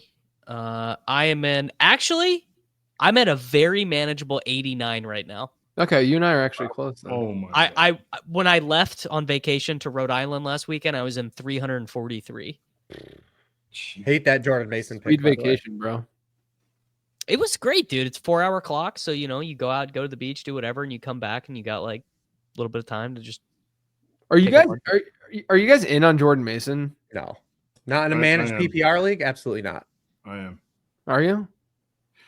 I totally get what Reeves is saying. I think he's going to score 10 plus touchdowns. But I mostly drafted best ball. Yeah, he's great. He's great in best ball. Me, I've been getting all my like. Yeah, I don't want him in managed. Like I don't want him in this format for sure. Yeah, like I've just been getting like the Braylon Allen, Tank Bigsby, Jordan Mason types in best ball, and then I'm just not. Those are awesome best ball picks. They're great best ball picks, right? Because you don't have to get them right. You just get the touchdowns. We know they're probably going to score 8+ touchdowns each. You just don't have to play the game when they come. Yep. When Omarion Jones that inevitably gets hurt, then you'll know what to play. Then yes, but yeah. How are we feeling about tight end right now? Because we don't even have one. Yeah, we still have like Loveland, Dallas Goedert, although we have an Eagle pass catcher. I would. I love Tucker Kraft. I love Tucker Kraft. I love Tucker Kraft too. Yeah. If we got Loveland at this next, I mean, there's no chance we get him, but I'd be doing. Don't put that. I'd rather have Tucker Kraft. I got Kraft over Loveland. Believe Davis. Are you guys crazy, dude? Tucker Kraft over Loveland? Absolutely. This guy was the number 10 pick in the National Football League draft. I mean, a really dumb team. I like Loveland. Yeah. But Loveland, okay. Loveland you know got what? it 2 rounds later. That's Evan. That's a fair. He did not win the MF and Mackey. No, didn't even come close. Now, Evan, I heard you might be considering adding the MF Doak Walker Award into the lexicon. I mean, we're on the fence there. We'll see. I think if anyone earned it, it's one Mr. Oliver Gordon II. Yeah. Hey, listen, put him in the queue. Yeah. Listen, don't round 13. Travis Hunter won the Fred Blitnikoff Award and the Chuck Bednarik Award. Dede Westbrook. Animal. Dede Westbrook won the Blitnikoff. Yeah, I'll never forget. You know what Travis Hunter can do? You can get this for 100 to 1 on DraftKings to win Offensive Player of the Year and Defensive Year and Defensive Rookie of the Year. Can you imagine someone doing that? I would. Well, rooting for it. I'd love to see history. Obviously, it's a terrible bet to make, but I will say something that makes it not as terrible is that you know that to some degree the voters will be incentivized to do that for the same way they are with like Shohei Ohtani. Like they're just like extra. They boost his performance like 5% in their mental when model. he has 850 yards and 8 touchdowns as a receiver and has 3 interceptions as a defensive back. He's in the mix to get both of them. Absolutely. It's kind of like him versus. Well, what's going to happen when he has to try to tackle Jonathan Taylor? What's going to happen if he has to tackle Jonathan Taylor? That's so good. Real aggressive Charbonnet pick too there. That's good for us. We like. Have you guys heard of the? So I'm not a big team pun. Like name pun for team names. Did you hear Charbonnet Ramsey was one of them that I've heard recently, and that was pretty funny. I'll hand it to him. That's pretty good. Wow. Yeah. R.I.P. All right, pour some out, baby. R.I.P. Yeah, pour it out. These mains, after doing 20-second best ball clock drafts, they feel as if I'm getting Chinese water tortured right But now. we get to spend time Feels with each like. other. Listen, we get to spend some now time we're hanging together. out. It's the end of summer. We've all put in like 6 months, like bullshit in. Like none of it's gonna matter in 2 weeks when we're just adjusting all of our priors. Let's hang out, draft some teams. Chill out. Can we look at what tight ends are still available? It's Goddard, Kraft, Kincaid, Loveland. So we have it's still good. It's solid still. I like Ferguson a lot. Strange. If we pair like Ferguson and Goddard with Loveland, Ferguson or Goddard with Loveland, then that's not a bad. Yeah. Just ride the vet for a little while until Loveland gets his feet wet. I don't think we need to force it necessarily, but no. So I bought probably the need to get one, right? I bought the if you get draft Loveland kit now, you from those establishtheRun.com guys for two $49.99, and it told me that Kyle Pitts is a good value in my league. So I'm thinking he's a good pick here, Evan. Listen, We're gonna blame Leone. this is Kyle Pitts' year, brother. He did win the Mackey. He did win the Mackey. Yes, Did he? I honestly would have Yes, guessed he he did. didn't. I would have guessed he only did 24 not. years old. Dude. His last year in Florida was insane. There's a place in the multiverse where maybe he doesn't get hurt and get drafted to where he does, and he's probably thriving somewhere in the universe elsewhere. But Can you go to the board real quick? Oh no, never he mind. was a legit good prospect. I'm good. It was the number 4 pick in the draft. Yeah, he was a legit good prospect, and it was a good rookie. He had a good rookie season. He had over 1,000 yards. He's the best tight end in the. He was better than Bowers in my tight end model. He got hurt in year 2, and then just like Let's take him. no. We're just steaming him up. Penix is probably him. fits his archetype best of any quarterback he's played with as far as like a Absolutely. like The problem is he's a terrible fit for the Zach Robinson offense. Yeah. He can't block, dude. Yeah, that's the problem. And honestly, they need a blocker now because they don't have a tackle. God. Charlie Warner might be their right tackle. Dude, that actually really hurts Pitts. Yes. The McGarry injury does hurt Pitts. Yeah, that hurts everybody. You know the saying, like, well, you guys wouldn't know this saying but there's this saying that goes. Wait, why would everything. we know it? Well, just this thing that people say online, everything's good for Bitcoin. Like this is like for Bitcoin people. It's just like, oh, you quote a news story and you say everything's good for Bitcoin. So like in my head recently, I've been doing like everything's good for Xavier Worthy. Like anything that happens to the Chiefs, I'm like, well, that's good for Xavier Worthy. But everything's bad for Kyle Pitts. Like any small change for the Falcons, anything happens. Michael Penix gets a different coffee order. The tackles like are not liking each other. Kirk Cousins runs out of Cole's cash. Everything's bad. Anything that happens to the Falcons, because it'll always happen. There goes Tucker Kraft. All right, we're coming up. I really want to Kraft. I did too. Yeah. Colston Loveland's there.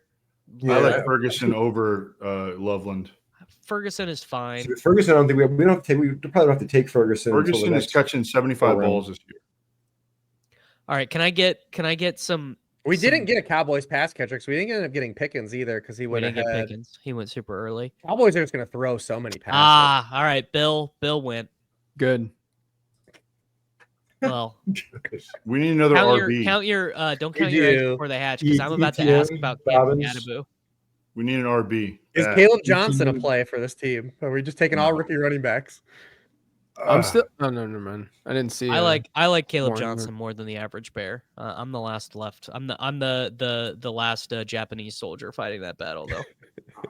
I mean, Caleb Johnson's the top player right now for me. ETN's gone. Smith into your home. It's like inviting a vampire. Running back. I like Tootin better than Caleb Johnson. Oh, buddy! I mean, I love Tootin with a good time. Yeah, you're preaching there. They might say you're being a ship chaser though if you take Byshell Tootin in the 8th I was round. on him way before the ship started. I took Byshell Tootin with my final Dobbins pick of my very first draft of the year in January. That's okay. I think Dobbins was we rather wouldn't have doubled up, but I guess there's probably theoretical weeks where you could have played both Broncos together against the Raiders at home. Both of them are like week 1 they play the Titans, and like rookie quarterbacks have historically been terrible in week 1. Like they're in Denver, like Cam Ward in Denver against that defense. Yeah, damn. There goes Loveland. Damn, that sucks. Man. Is it is it a Goddard, Ferguson, Goddard, Ferguson, and we could take shit. Tootin, right? We're gonna take Tootin. or I'd take Caleb. I'd take. Do you prefer Goddard? Then I don't have a preference. I'm good with either tight end. Yeah, I'd be fine. Now you are on the clock. I vote for Ferguson and Tootin. Caleb goes, right. so we don't have to do it. We can just do either tight end and Tootin. Can I toss out Dalton Kincaid? You can't. Okay. I mean, He might get hurt. Don't toss him. He'll get hurt. Here's what I'll say about Kincaid.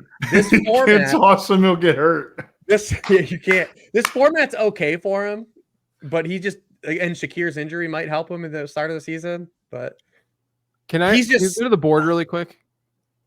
Yes. Yeah, don't make this pick yet. Let's at least. Oh, I have Tootin queued up to the top here. Are we locked in on Tootin for sure? I mean, if we want to do it, then decide on the running back, then decide on the tight end.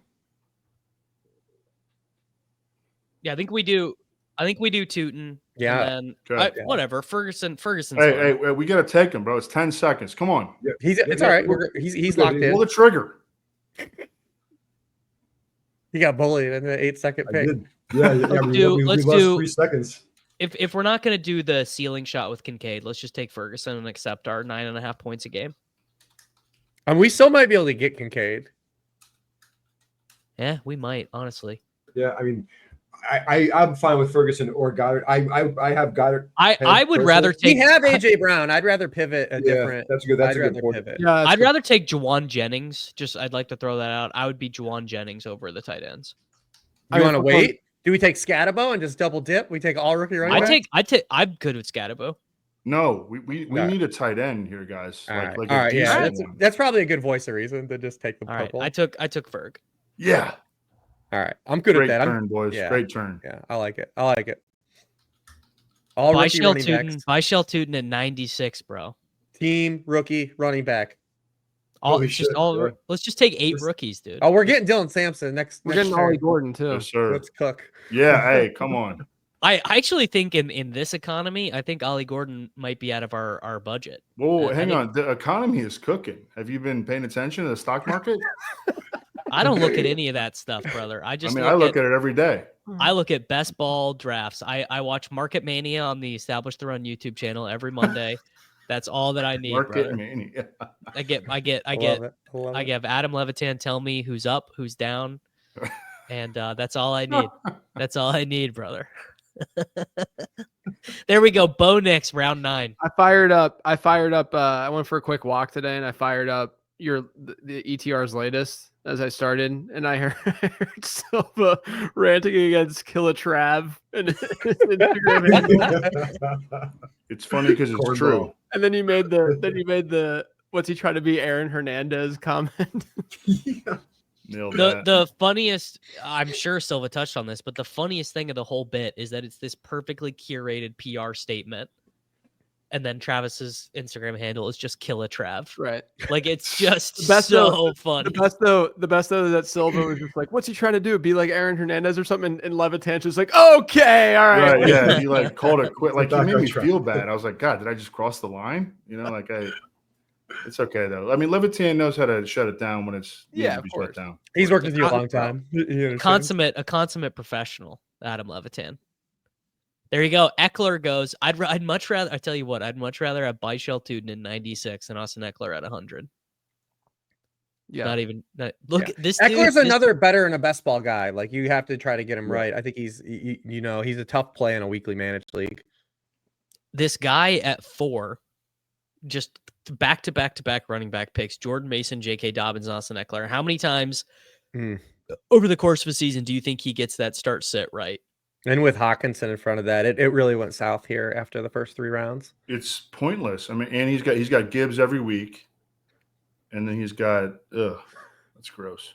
That's why the Hurts pick you always think it's gonna be good, and you're always like, yeah, dude, I got him, I got my guy, and then you end up being like, all right, well, good luck, J.K. Dobbins, because I need you to get 11.4 points on Monday Night Football. Davis, I just DM'd you something that you should put up on the screen. Schefter sent a tweet that the Titans announced that Cam Ward is one of the team captains, but then he accidentally put an extra photo of his emoji.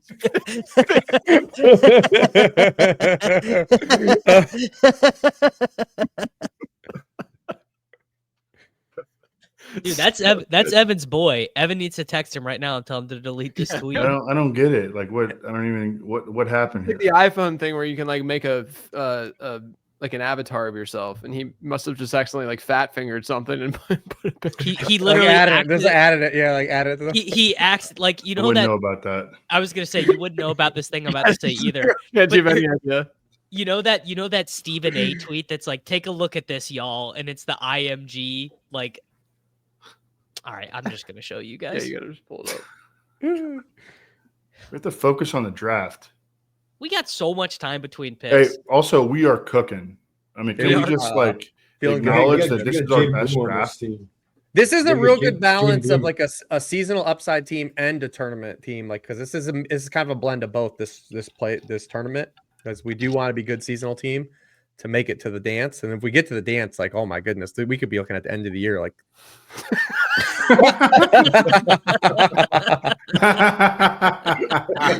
Take a look now. Adam Schefter just did this basically, but in 2025 instead of 2015. Incredible. The best though, the best is just the caption of take a like the lead up. The lead up is just perfect. Take a look at this, y'all. IMG 4346.jpg. You're not beating it. You're not beating never deleted, just still up that you can reference it. You can no, it's still there. He never deleted it. I respect him. That was an image, but he knows look, man, one thing about Stephen A. He'll be our next president. He does. He knows branding. Not Evan's president, I'll tell you that much. Whoa. Goddard is still out there, by the way, right? We have a whole round still though of guys. Yeah, that's true. I know. Let's not Are people still not drafting Jaden Reed? He was out there today. He's about at that range where he'll start to go, I think, because Jennings just went, so he's probably coming soon. His ankle still hurt, but only when he was like cutting. Yeah. The best wide receiver pick in double-digit rounds is Darnell Mooney, and I won't be talked out of it. Keon Coleman's still out there. You don't have to convince me on Mooney. Dude, he's he's got contingency value. He's going to be out there every snap when he's coming back week one. Everyone says You know that I did those ADP trends for the draft guide, and one of them this year that I discovered was late round wideouts that have good previous season deep ball like reception numbers and stuff, and he was awesome there. He checks everything. Dude, they have no other receivers. Like Ray McLeod's been filling in for him. Crazy. It's crazy that they did nothing. They've done nothing at receiver. Washington, nothing. Coleman will get drafted this round, I bet. Yeah. The Falcons also, they might be one of the dumbest organizations in the NFL. They've shown that, but you're right. They did nothing to upgrade receiver, which suggests that Darnell Mooney might. Kadarius Hodge is the next dude after Ray. Well, and they've been running I'm assuming Casey Washington made the team, and yes, he did. They've been running him. He was a horrible prospect. David Sills made the prospect. Hey man, David Sills. People forget that he was the #1 quarterback recruit committed to USC at 13. I didn't make that up. That's true. Freddie Adu also was the man back in the day. You remember Freddie Adu? Oh yeah. I remember a Davis is I was a baby when Freddie Adu. No, I know all about Freddie Adu. Come on, man. He played in the second tier in Turkey, then started a career as a DJ. I know all about that. A beat writer last year said Casey Washington was this year's Puka Nacua, and I'll never remember that, or I'll never forget that. Rather, you should probably. It's just the kind of thing that happens. Oh, there goes Samson in my brain. Yeah, there goes Samson. I told the fellas over at RT Sports that I would do their streamer best ball championship tonight. So I'm also having to do that. No, I'm not checking out. I'm staying here. I'm fucking locked in. This is my #1 draft of the year, dude. But my brain can handle 6 things concurrently. When are we starting to think about Quarterback. QB. We got a good run here. We still have a lot of we guys. can think about. I mean, we got a Doomsday now, so we can think about Caleb. Oh, that's guys. Drake May. Yeah, I have Drake May above. Kyler still there. Yeah. All those guys. I actually think the hate on Kyler's gone too far because everyone talks about their schedule and no one talks about like, hey, their schedule was hard as hell last year, like the 49ers, and it flips this year. I mean, we're taking Goddard with one. I told you in this economy, the price of everything is up about 15%. We just can't. We can't get all. We're definitely getting Goddard if he's there. Yeah, if he's there, we're taking Goddard. Yep. Cool. Damn, we didn't get Dylan Sampson or Ollie Gordon. I was eyeing Dylan Sampson and Jaden Blue for this turn, and they both went. And Kyler is still available? Yeah. Kyler and Goddard would be a sick turn. I would be in. Yeah. I dig it. I think the hate's gone too far on Kyler, though. I think it's gone. The pendulum swung too. All right, greatly. let me be the guy to. We don't have to take a QB though. I'm fine waiting still too, because we need to fire a couple more running back bullets. What about Nicholas Chubb? No. What about Ray Davis? No. Chubb is that's worse, dude. Ray Davis is as old as Nick Chubb.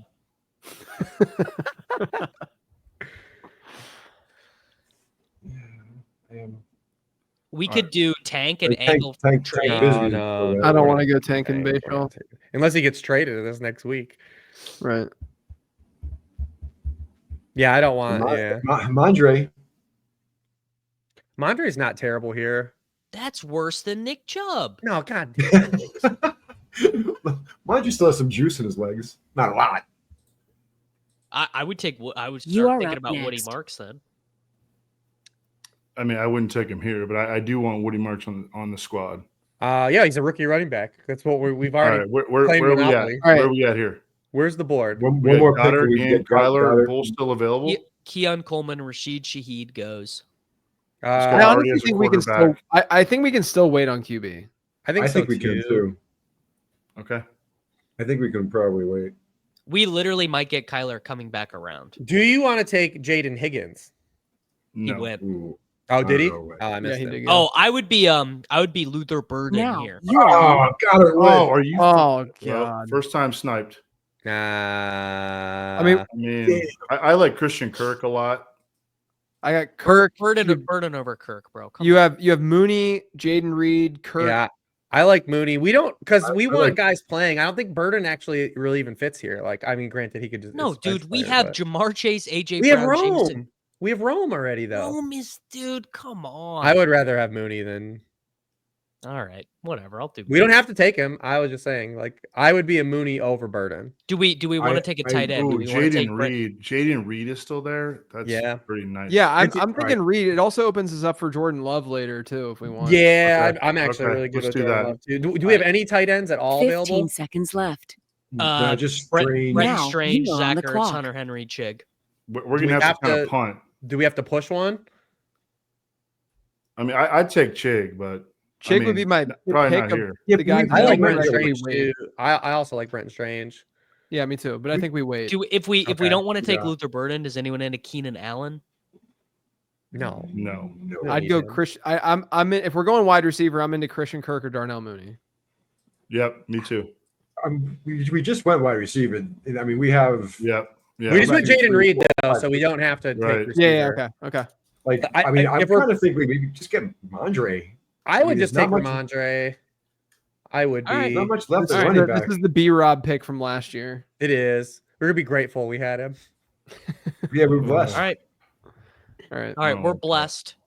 In this draft through 11 rounds, we have selected Jamar Chase, Omarion Hampton. I mean, that's AJ fine Brown, to take Ramondre at that spot, man. Easy. Yeah, RJ Harvey, J-Mo, Rashee, Rome, Tootin, Jake Ferguson, Jaden Reed, Ramondre. Yeah, I think Jaden Reed was just by the ADD. No. Jaden Reed was a very good pick there. Jaden Reed at 52, man. I mean, you're right. Wide receiver 52. Like, let's just do it. And I mean, it's just nice to open things up too with another late round stack if there is a quarterback run. I do like Jordan Love a lot. I love Love, yeah. Jordan Love is a good manage. I mean, we'll literally be able to get him with like our 16th. I think he might end up running more this year too. They were talking about that. They had some good quotes about him running more. How far do you let Tajay Spears fall if you don't need him? Well, the thing is, we're starting to like with Rice and Reed. Like, we don't have too many guys that are unusable early, right? Yeah. True. I do want Okonkwo on this team. I can't believe in this room of dudes, I was the one castigated for bringing up Nick Chubb, who just like is going to be the Texans starting running back. I think I feel so. My stance is Woody Marks is the pick out of that backfield because there's a chance. I agree. But I thought I'd get laughed at. But Chubb, like I think Dameon Pierce has some chance too to get some of that early down stuff. We know that neither of those guys are pass catchers. I mean, Dameon Pierce didn't play any snaps with Stroud in the preseason, right? It was all Chubb. I'm not a Dameon Pierce guy. I'm not saying I'm into him. I'm just saying like that line is going to get them nothing on the ground, and I would much rather just. Dude, they're going to throw so much more than people think they are early. Yeah, I'd rather just take a chance on the dude who. And they face teams that can score because their defense is awesome, but like they face the Rams and like the Bucks to open the year, like they're at least going to get some push. Yeah. There you go. August 27th. Quinshawn Judkins. No practice, no contract. Do you remember 2 weeks ago when people were taking CLV victory laps on Quentin Judkins? It got quiet. It got real quiet. One of my favorite things that happened this summer. It got real quiet. I learned a good lesson last year, which is that if every single thing breaks your way in the preseason, it's probably not going to be a good year, brother. It's not setting up. So you get CLV on all your picks, man. It means that there's something you're not seeing. So, well, really, more importantly, it's just they don't award any money actually for CLV. Based on my now, if they indicated, dude, actually that would be a funny wrinkle, like a $10,000 bounty for the team with the most CLV. I suggested that to what's the girl who does the underdog games? Hope, yes. Hope. I suggested that to her when she had a tweet asking people for like ideas, and I even had a name for it for that contest, but it didn't take me up. That would be the contest all the sickos would spend the entire offseason trying to win. Yeah. No, but no I'm like about it. With Nick Chubb, I'm like JJ last year with like we were talking about like ranking dudes like Zamir White. Like I have just so many like contingency guys just ahead of Chubb. I don't even think it matters. Like I would outright just rather have Will Shipley on my roster because he's gonna matter more if it works out than any average game Nick Chubb's gonna provide. Yeah, this is the argument that we or I make all the time about like rankings contests and stuff. Yes. It's not like you realistically are not going to want to start an RB40. You'd rather just start a backup running back who's projected to get 0 points because he's got more upside. Yep. Yeah. I mean, like I said, I think I have like 16% Woody Marks or whatever, and Best Ball is one of the few guys I like actually have taken a real stance on.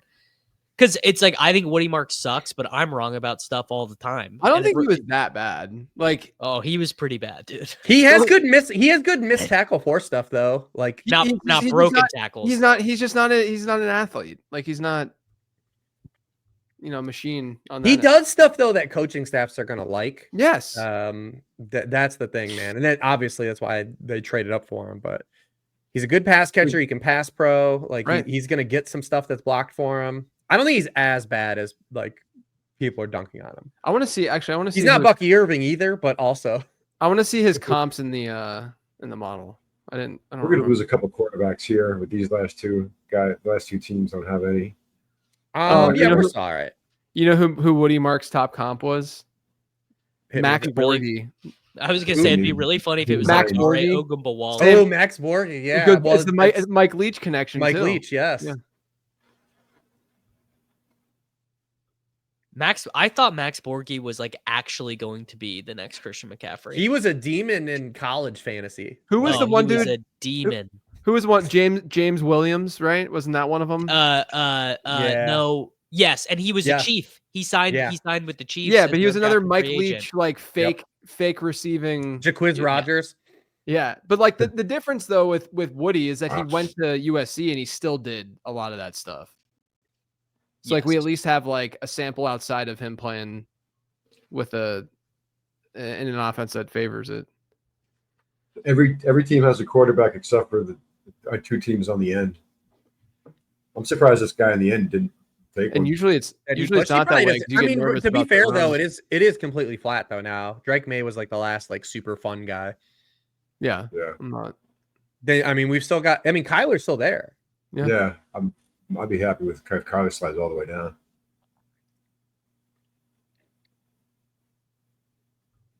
I think we probably will get Kyler. Because if you're looking at it, he actually usually does go like around like this.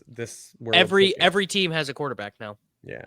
Other than the team that just went Keenan and Algier and no one's doubled, right? No one's doubled. No one's doubled. Yeah, good room. I appreciate it. How about golf clap, you guys? Keaton Mitchell, Sean Siegel said the other day he's the best running back in the NFL. It's like that's like just Sean.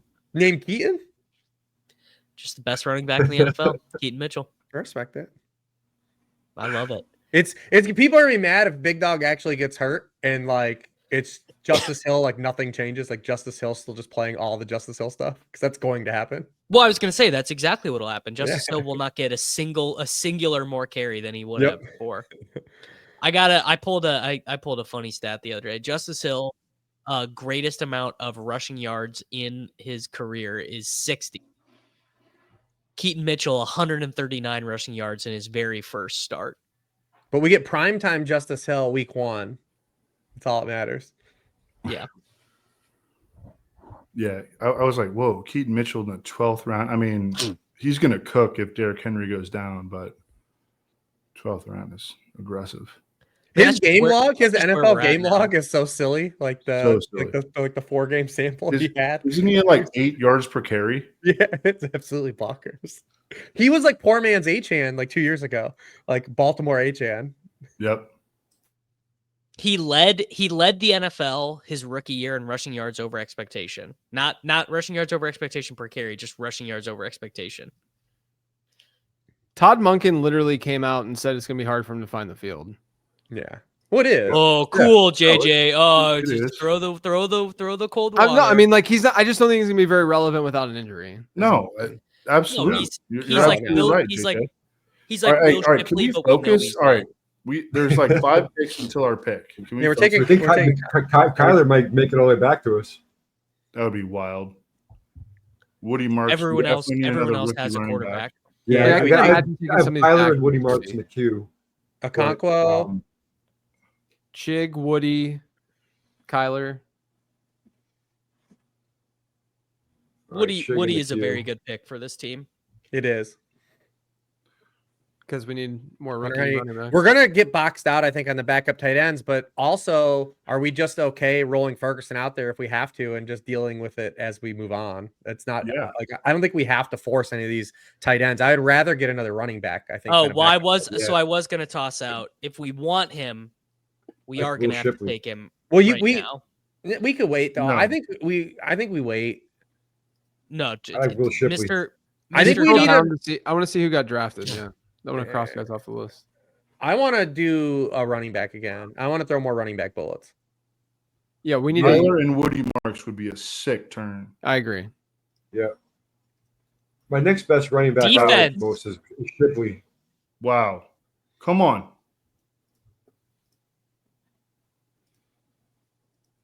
I can get with Shipley too. Also, you love to see a defense going. Both these teams in front of us, they both have quarterbacks drafted already. Yeah, Shipley's gonna have at like 60 yards on Thursday night that week 1. Like, they're gonna beat the Cowboys' ass so bad. It's not gonna be great, dude. If Micah's not playing, like, oh my god, dude. Team 2 could take Woody Marks. This team right now already has Nick Chubb. Correct. Not ideal. We're almost certainly gonna get Kyler though. Woody no one's interested in Fannin here. Yeah, they double dipped. They double dipped the double Texans running back. All right, so we're doing Kyler and who else? What? Oh, You we're have not getting got to either. be shitting me. We're not getting either of them. It's okay. Oh, It's okay. that was a kick in the Yeah, no, nuts. it's okay. What about That's a Justin clown Fields? Fields, pick right Fields. Fields, Purdy, Caleb. Oh, we're. I think we take yeah. Fields, actually. Yeah, we're in a good spot. No, let's take Fields. Fields. Yeah, All I'm right, good let's with Fields. take Fields and then All right, so I got Fields queued up the top here. Now we're and getting then we Fields gotta- and Mason Taylor. I'm going. I vote Harold Fannin. I went from no Jets to No. all Jets. No, I'm not picking Harold Fannin now. I'm not taking Fannin. We have to look at ADPs and who else is 200s. We can pick available. them next time if we want. What about If we're going tight end, my Shipley? vote's Chig. My vote's Chig. Chig, yep. Me too. All Are right. you Jig? We have no running backs, right? Like, it's, Clock. do we do It'd be- Shipley over it'd be Chig or Shipley. Chig over? I'm Shipley over Chig, but I have no problem going with Chig if that's what you guys. All want. right. I'm Chig. So that's Okay. three. That's I'm 3 good to with 2. either one. I'm good with either. All right. So now we have Fields as our quarterback, Chig is- Omarion Chig is Hampton, RJ Harvey, Tootin, Ramondre, Jamar Chase, AJ Brown, Jameson Williams, Rashee Rice, Roma Dunze, Jaden Reed, Jake Ferguson, and Chig Okonkwo. Chig That and was Ferguson are the brutal same right vibe. there to have your queue just double tapped. I like don't that. care as much about Kyle. I really wanted Woody Yeah, Marks. I mean it's not a big deal. I did want Woody Marks though. I'm more upset about the running back pick. Yeah. Chig has the same value as Ferguson. Not that that's a killer, but annoying. It's not great. We'll deal with it later.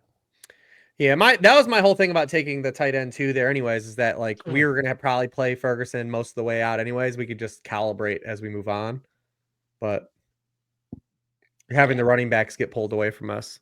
But That's valid. yeah, that's why I was like kind of leaning Shipley, but it's all right. Yeah, hopefully maybe Shipley makes it back to us. He's That's a definitely not miracle. making it back to us. What about we think of DJ Giddens? I mean, yeah, Yeah, we have like Taj Brooks types. DJ Giddens is kind of nice. Dude, I loved Ema, baby. K-State, baby. That's Davis's. I loved him pre-draft. My alma mater.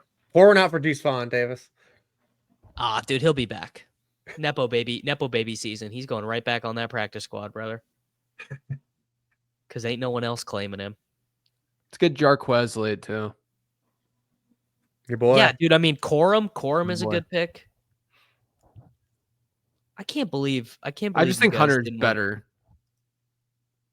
Can't believe that Harold Fannin Jr. rested with the starters, and you guys said I'm good. I think he's gonna be available the next turn. No, it's nice that we could have. Well, now we can't take him, but no, we could. But like, Yeah, right. We could still take him. We we still could. We just need. like, we're running. good at honestly. Like, do we need another wide receiver at this point? Probably not. No, yeah. I mean, even Shipley probably could have just been a paperweight for us, so it's not that big of a deal. Yeah. I mean, Reeves, this is like your whole brand as a I know, fantasy it analyst, which is just like those guys, like because you'll never cut Shipley because you're like, well, what if I cut him and Barkley rolls his ankle next Yep. week? Yeah. And they just sit there all year on your roster, and you just wait and you wait. Like Blake Corum last year.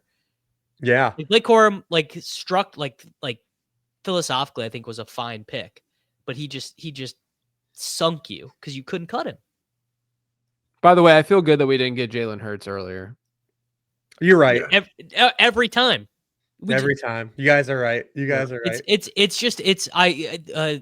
I've felt this way for as long as I've done main events. Like the easiest hack is to get a running quarterback later. Yeah, but we got bad Jalen Hurts 7 rounds later. we got Jalen Hurts without the tush push.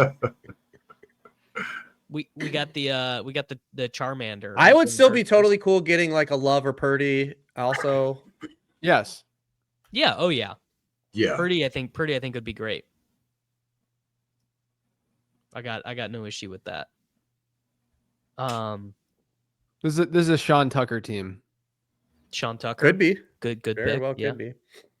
could be. Could be a Miles What Sanders else do we team. have for running back queue? We have Giddens, Taj Brooks. There's Yeah, can we build up a queue for that? Manungai, You said Jarquez. Brashard Smith. I like Rashard Smith. Yeah, Brashard. Jarquez. Damian Pierce. Are you guys in on Quorum or Jarquez? I'm Quorum. Quorum. Are you? I've made enough talent bets on my life to know when a coach likes a guy and when he I think they doesn't. love Jarquez though. See, I do too. I think You know what Okay. he hates though? Rookie running backs. I rookie know. running backs. Zach Evans has to be the most amount of fab I've ever spent on a player who just never played. Oh, like- you remember that? The Zach Evans week? But boy, feel do so I. feel good Pretty about some how- talent. Yeah, I mean, look, man, just Pretty early stacking for Justin Jason Taylor. Fields. Can we look at what else is available at RB? Here you go. These are the available running backs. Yeah, we threw some names out. Kendra late. Ugh. I think So I was- Kendra is all right to be in the queue, at least. Put him in there. Yeah, Kendra's fine.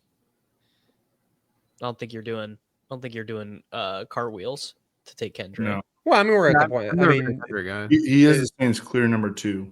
Right. Dude, Silva's been texting Underhill. He's like, man, Kendra's clearly the number 2, bro.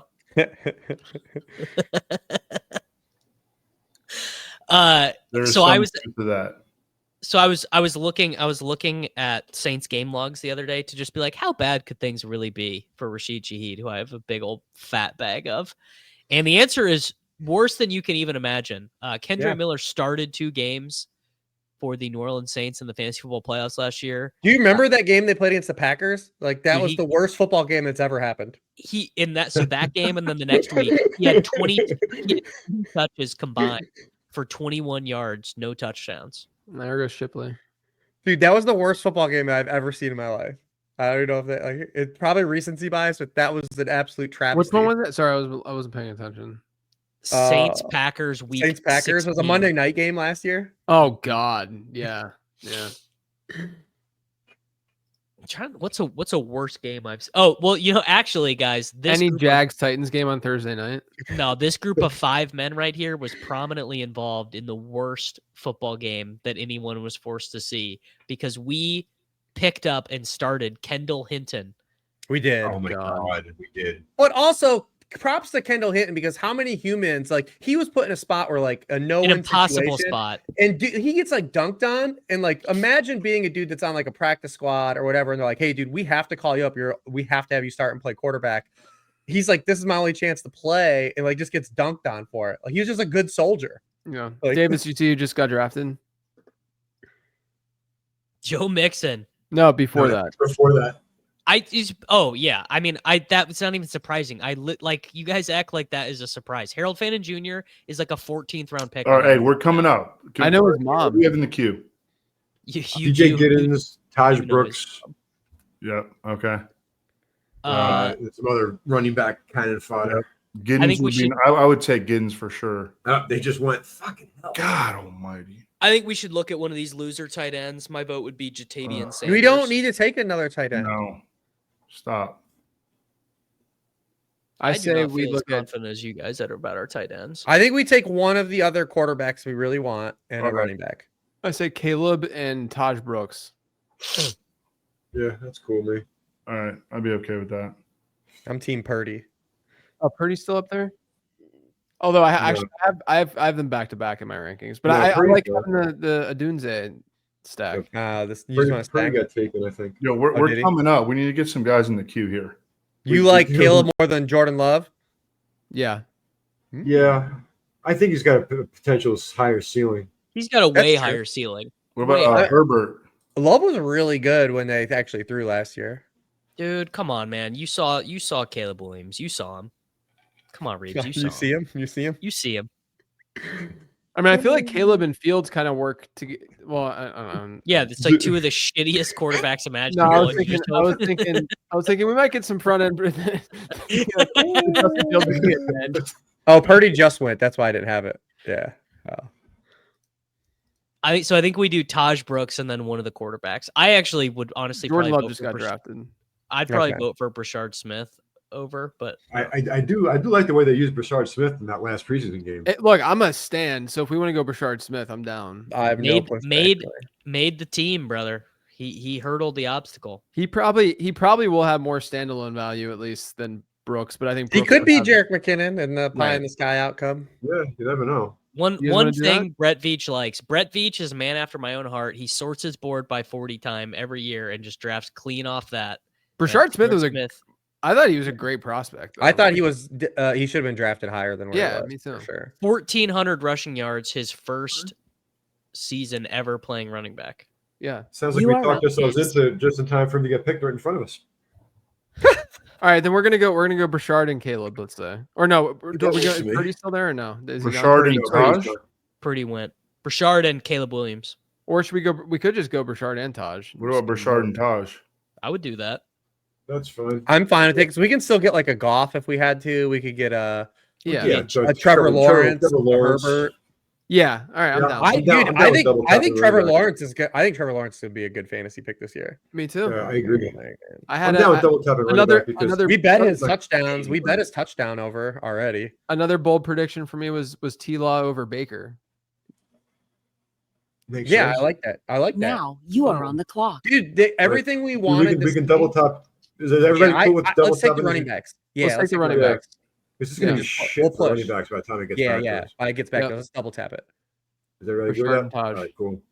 Yeah, Rashard, Now you are on the clock. Taj. All the rookie running backs. Holy shit. I mean, this is the So many class rookie to do running it. backs. This is the class. to do it. Ramondre is really fucking this room up, man. He's a chaperone. He is a chaperone. He is like our Yeah. leader in the running back room. Although I'm just RJ very Harvey's impressed. still older than all of them. RJ Harvey's still the oldest running back. We have. Exactly. That's incredible. 5 rookie running backs in Ramondre. Dude, I'm gonna play the shit out of Trevor Lawrence in Week 1 DFS, like against the Panthers. Like that game's gonna cook. Yeah. What's he? That game What, is what's absolutely gonna fry. what Yeah. does he? What does he cost? He's like 52. But What you does Travis? What does Travis Hunter cost? You can stack him, BTJ, Strange, and Tet for like no salary. Tet's 52. BTJ, I think, is in low 6s. Yeah, that Stay game. low. I think that game's gonna be awesome. It's gonna be an awesome. No, Week that's 1 sick game. for me. 'Cause the Chiefs are not on the main slate, so that's big. Just as many showdown games as possible for the Kansas City Chiefs to avoid torching money on Sundays. Also, we get the free look at Brashard Smith in the Friday yes, game. yes, we do. That's right. That's why also we need to take Turpin at pick 20 Oh, I'm hip to Conte? Turpin. because you get the free look at the players that play Thursday, Friday, and if they I've have been a good taking game, him as my last pick in best ball. yeah. Turpin. I like taking Turpin, our buddy Curtis Harsh that I do stuff with. He's like, just take him. If he sucks, you cut him. Like, who gives a shit? Like, but you get that free look at Brashard. If any of those dudes have a good game, we get just to plug him in the lineup. Yo, I'm gonna check out after this next turn. That's cool. But I would Love love to get the Cardinals defense. Yeah, I like the Cardinals. We could They have a ride good early in the schedule. season at early in the 18th round. I think they actually might be like a legitimately better defense than they have been recently. It's Yeah, just I tough to just- take him at 17.1. But yeah, I just wish that they cared about rushing the passer on any level. The Cardinals? Yeah. Jonathan Gannon just wants to he just wants you to throw 6-yard passes, come up and tackle you, and then we'll deal with that. well, I mean, I definitely think that that's the case. But like now they have actual I know, yeah. players. Although losing Walter Nolan really sucks. He's out for the first month. Mm-hmm. There go the QBs. But that's fine. Our queue is pretty sad right now. It's got Kendra, Miles Sanders, and Damian Pierce. Dude, that's so dark. That's dark. I mean, I love T-Law, though, as a QB2. I'm cool. I mean, I'm cool with that. We have Stroud. There's a lot Team of would be a lot Yeah. more fun with Harold Fannin Jr. over Chig, but other than that, Sorry, it's we fine. can take Michael Mayer. I don't disagree. We could take Michael Mayer. We Kinda- might. What- What's a realistic outcome for Harold Fannin this year, though? 50 receptions, 634 yards, and 4 touchdowns. That's like a good 82nd Chig's percentile. got a higher ceiling. Chig we at least know. Well, no, because the Browns could theoretically still trade Njoku. Yeah, Okay, that's fair. Like Harold during the Fannin, season. Harold Fannin and David Njoku like play different. It's like Charlie Warner. They Kyle Pitts do, play but different also the positions. Browns could outright just say we're going to ship Njoku for something. The Browns could also be absolute horseshit. Well, that's probably a given. that's the. Have you seen their opening schedule? Like, how far does Flacco get? That's what I'm saying. Evan and I talked about that on my podcast. Where Dude, we're like, their schedule is miserable. yeah. That's why in Superflex, man, I've been scooping up these Dylan Gabriel late, man. Just getting him, just the bullet, just the guy. I mean, Joe Flacco, dude. Joe Flacco, you know how many David Njoku's going to average like 13.5 fantasy points a game for like 2 months. He's gonna be good. Njoku will be good. Yeah, I was gonna say there ain't shit. You think Flacco's going to last 2 months? I don't. What's everyone's prediction for how many games Flacco gets before they go to Gabriel? Run their schedule down. 7. It's bad. 7.5 is the line. So they open It's, home to the Bengals, L, road to the Ravens, L, home to the Packers, L, Packers. Lions. Oh my god. road to the Lions, L, home to the Vikings, L. Holy fuck. It's terrible. He's not going to man. make Halloween. No fucking way. They'll beat the Steelers at Heinz Field on October 12th. No, they will not.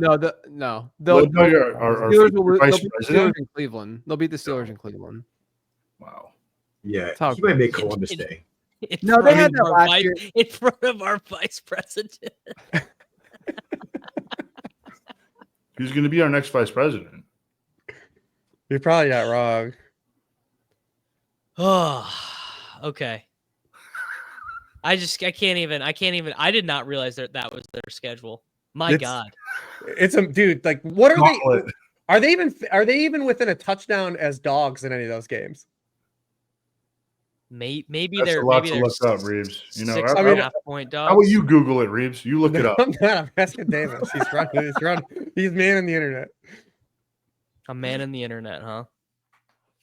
This Well, is his stream. they're 6-point dogs against the Bengals. So He wanted the hashtag create content. This is the content he needs to create. This is the content I'm creating, huh?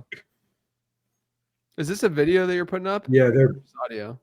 Yeah. No, this will be a 5.5, video. on my 12.5, 5.5, 10.5, 7, 6.5. Yeah. Jesus. It's rough, man. It's rough. I have a non-19-year-old photo of you for the thumbnail this year. Good. This video last year was my most watched video on the channel. Ooh, that's terrible. Now we need Ercolano to I need well, see, except for like Mason had a right, I think, to be angry, but if Nick reacted to one of my videos, I'd be like, it's literally the greatest thing that ever happened to me. Yeah, right. Yeah. Trey Harris. Do we want to just get our defense and our kicker out of the way here? I mean, we definitely take if we Trevor can. Lawrence will be there. Yeah, we take Butker or so we take like Jake Elliott or something. Because if they suck, we can cut them for a guy That makes sense. like Butker or Jake Elliott. Because Aubrey already goes, and You guys, Dicker's I gone. didn't get a chance to get. I guess I have Rice and Brashard Smith. So in terms of Chiefs, we're straight. I don't need Butker. I mean, I'm happy to do it. That's Evan Silva's kicker one. Harrison. I do think Butker. we take Lawrence, and we're gonna start Trevor Lawrence week 1. No There's question. Like No question. Fields against the Steelers or Lawrence against the Panthers. let's just hope. Yeah. Let's Oh, hope he's there. anybody in Let's that not. Steelers Jets game. There's a couple of teams that only have one. I already wrote that game up. It is absolutely a pit of misery. That was the easiest slow paced slog I've ever written. Jim Reeves? What? The Steelers Jets. It's a 38-point total in week 1. Oh my God. And Rodgers has been like because he doesn't play in the preseason ever. He's been like completely terrible like the last 4 years in week 1. Like he's just been awful. It's my quarterback, baby. I know. God. Well, listen, they can still win 13-3 My or whatever it's going to quarterback. be. They can do 13-6 or some I love bullshit. I love everything about him. Love everything. That's my. he stands I was for. gonna say that's my quarterback and my president. Yeah. All right. We're coming up, guys. All right. We have eyes on T-Law. I'm good with that. I do like T-Law. We have eyes on the Arizona Cardinals defense. If you wanted to take Arizona D here, I'd be completely fine. I wouldn't care. Do you want to take Butker so at least we get that free look? Yeah, I don't mind that either. I mean, I'd take him for different reasons, but oh boy, it's good that's a Patriot, Evan. That's a good American Patriot, Harrison Butker. you got a problem with that? Pull up the board what, for a second. One person who's real happy about this Cracker Barrel thing going back. Harrison Butker was actually away from the team for the last week lobbying, dude. Harrison Butker is having a celebration tonight with his family. About Oh boy, He's giving himself to Jesus in the Cracker Barrel parking lot. Oh my God. They're just at Cracker Barrel tonight. No, literally. they're just at Cracker Barrel. You live in Kansas City, dude. Cracker Barrel is fine dining. Do we want to do Lawrence or do we want to do kicker? Absolutely, we have no. I think Lawrence is there. We definitely should take him. Lawrence is a really solid pick here. Okay. I said we're gonna play him week 1, like bar none. He's absolutely starting week 1. He's absolutely starting week 1. Let's put him on our team before we get too excited. Yeah, if he gets taken, what quarterback we want to start week 1? You guys, if he gets taken here, if he gets taken, we take Bryce Young. Penix for. We just flip it. We flip the same game. Flip the same game. Simple process. Come on. But yeah, of all my, so I did 10 of my predictions for the podcast. Oh, Sean Tucker. Ooh, Sean Tucker. Someone's got that late round. The one that's gotten the most comments and people riled up was the Trevor Lawrence over Baker one, because people just hate when you talk about regression with Baker. They hate it. Yeah. But have you seen everything we wanted to see from like the Cohen offense? They've done. It's all like quick passing. Like this is what Trevor Lawrence hasn't had in his career. Right. Arizona defense or Harrison Butker? I think we should take Butker and get the free look. Because I mean, people take the Arizona defense. Yeah. Oh yeah. They're like the number one like streamer. Yeah. We're close enough to still, like. Yeah. I mean, there's some legit defenses out there. You know who's I like the Rams week 1 too as like a really deeper one. I like the Rams. Do you know who else has a couple good runouts too? The Patriots and the Seahawks. Seahawks defense is going to be good this year. They're going to be real good, dude. The Seahawks defense really is good. Real good. Maybe the best defense in the league. I think they're going to beat the 49ers week 1. Yeah, that game's another low score, I think. Yeah, I think they're going to beat them at home. All right, yo. I like the team. I'm out. Good drafting. Love you, brother. Boys. All right, big boy. Later, buddy. Later, Bella. All right. For the audio listeners, the team is Justin Fields, Trevor Lawrence, Omarion Hampton, RJ Harvey, Byshell Tootin, Ramondre Stevenson, Brashard Smith, Taj Brooks, Jamar Chase, AJ Brown, Jamison Williams, Rashee Rice, Rome Odunze, Jaden Reed, Jake Ferguson, Chika Okonkwo, and Harrison Butker. I do wish we had better tight ends. Did you know it's tight end premium? Did people forget? I had to do that for Pete. Famously, it is a tight end premium format. I think honestly, Jake Ferguson and tight end premium is fine. They get him in round 9. Like the Cowboys are going to throw a ton of passes. He'll probably be third on the team in targets. It's going to be gross. He's going to have a bunch of dumb lines that aren't super sexy, but in tight end premium are going to stack up. Yeah, we could throw another dart at we could afford another dart at a tight end. So yeah, how many picks do we have left? 3. Yeah, but are we going to play them over Jake Ferguson? Maybe. Tight end breakouts are weird, dude. I guess fair. Like tight ends. Who else? Who else? We need to get a defense and 2 more picks. We get a defense and 2 freebies.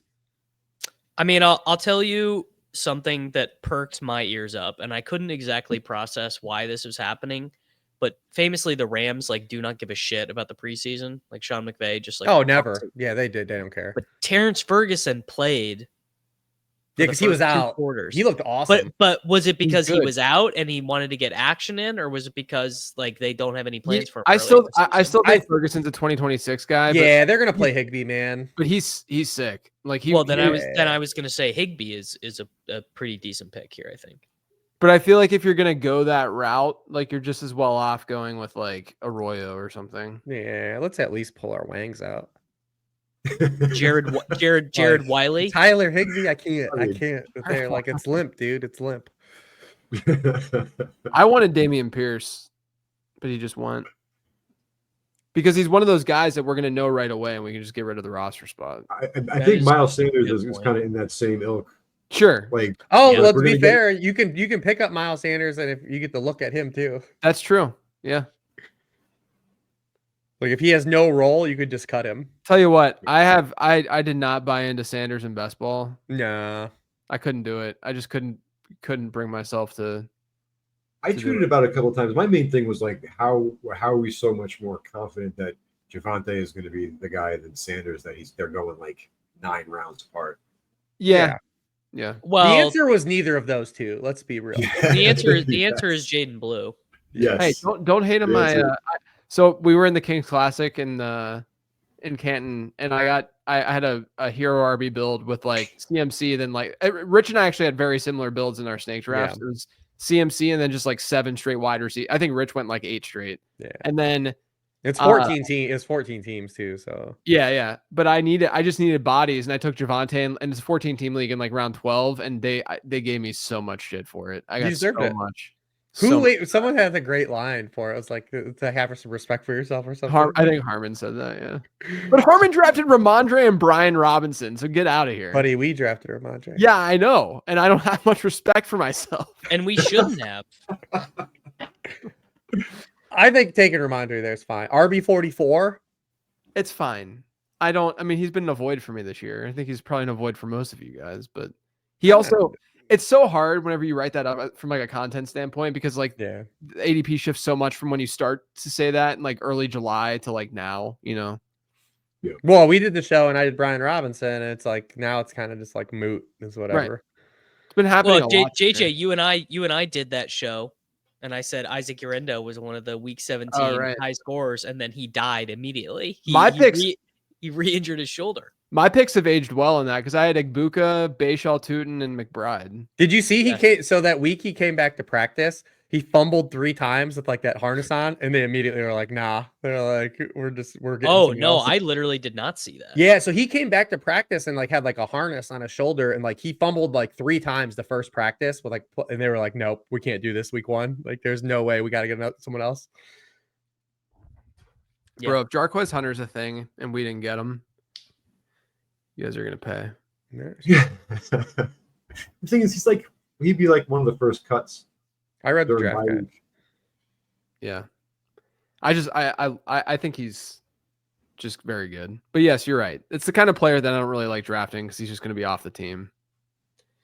Jaden Reed still not running routes, pain free, uncertain for week 1 per Ryan Wood.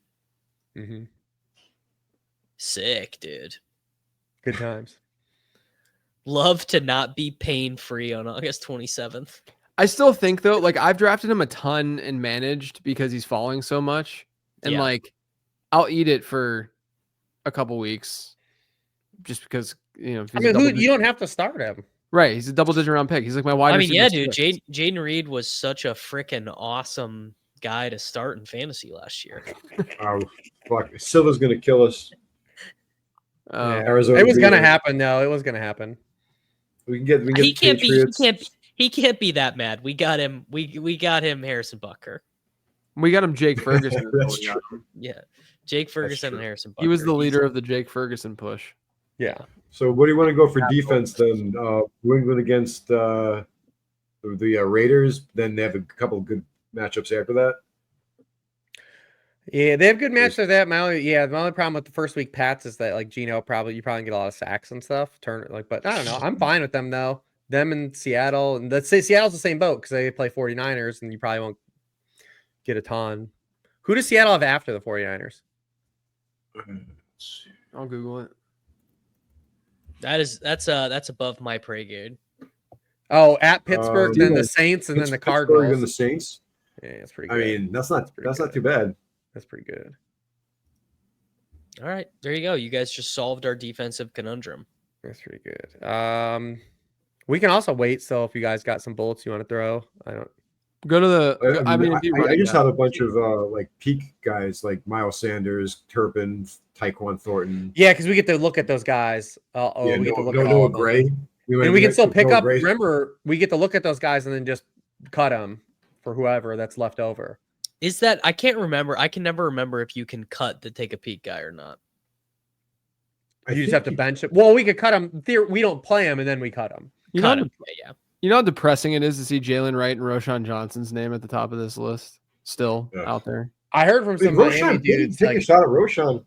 Yeah, I heard from some Miami dudes that it's over for Jalen Wright. Yeah, it is over for Jalen Wright. I was just so dumb with him in best ball this year. I'm so mad at myself for it. Roshan's a guy that we'll get some answers on. Maybe pretty quickly. Oh, I think we get the answer from Roshan week 1. So we want to grab him. Dink would be proud of us. I'd be down. Yeah. Dink texted me this morning. You are up next. And he said, I can never return to your show. Dude, phone a friend. Call Dink right now and tell him we're on the clock in round 19. Oh my God, Roshan, did he just go? He just got drafted. He got drafted? Fucking hell. All right. All right, take the defense. Peak. All right, so Seattle defense. Seattle defense. We don't have to. They probably won't get picked because they play the 49ers. Like we can probably just take them out the door. Yeah, I would agree. That's want to take Miles Sanders for the peak. Yes, but we have to take a defense, Reeves. Oh, we know we have to. Yeah. So what defense now? are you taking? Oh, you're saying to take one now? Yeah. We still have a round 20 pick. Might as well.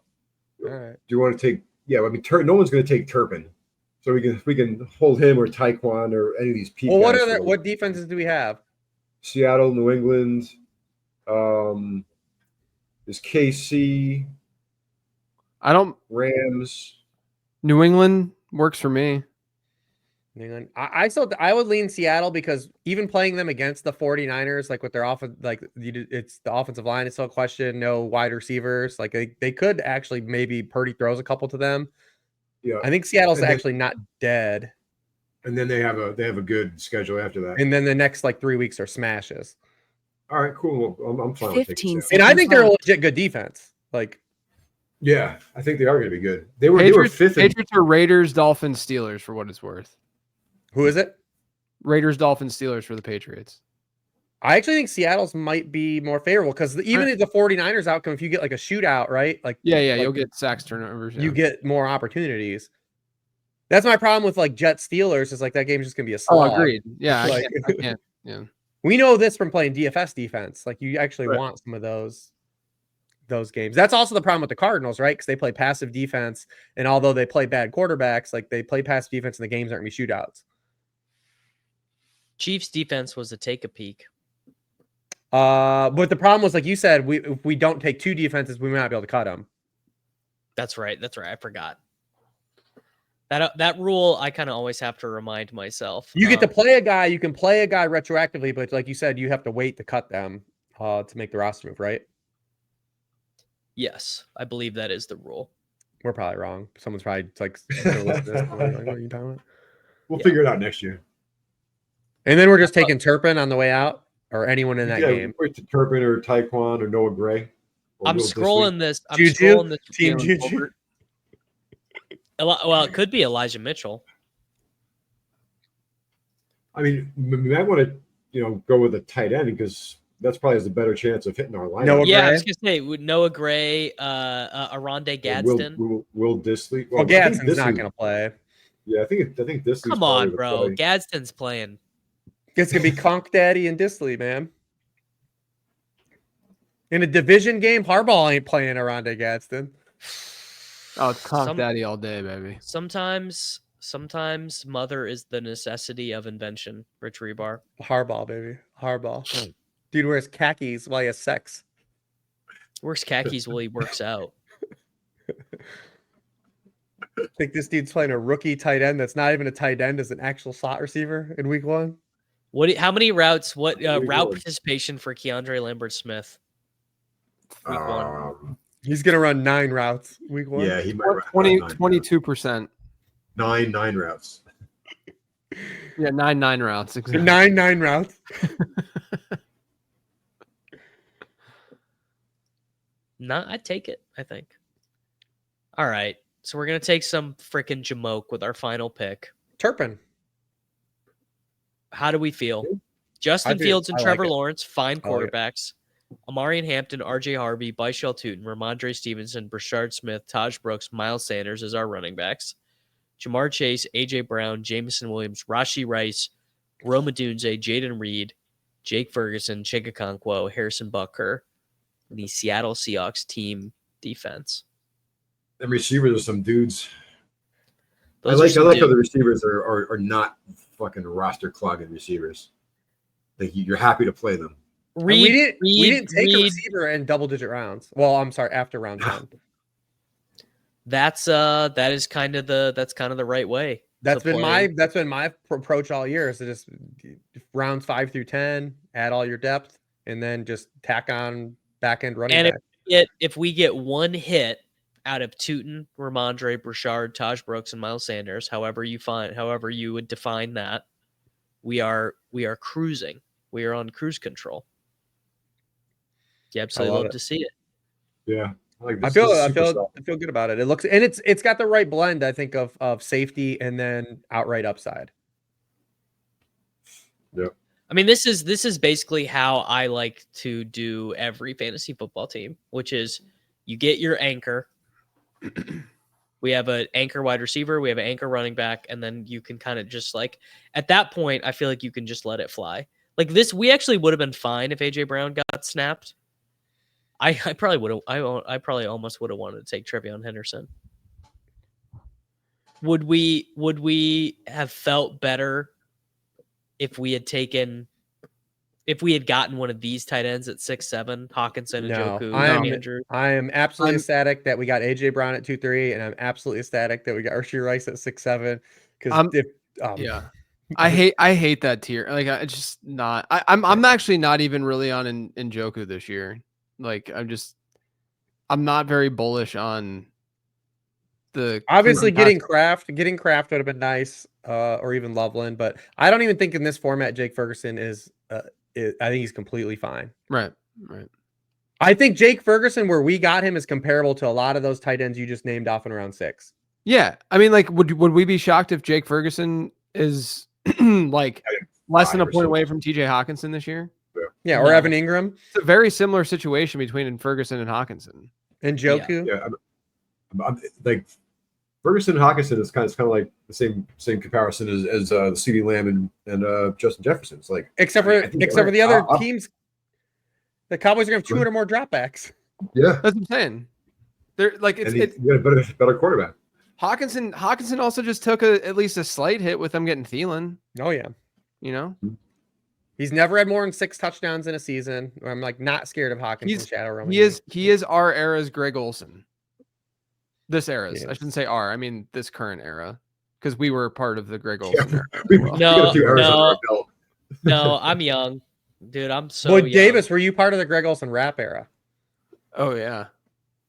Do you know about his rapping? Oh yeah. No. Oh, bro, you gotta watch that. Yeah, good. You could go watch that. Greg Olsen rap. Your mind's gonna be blown because he has.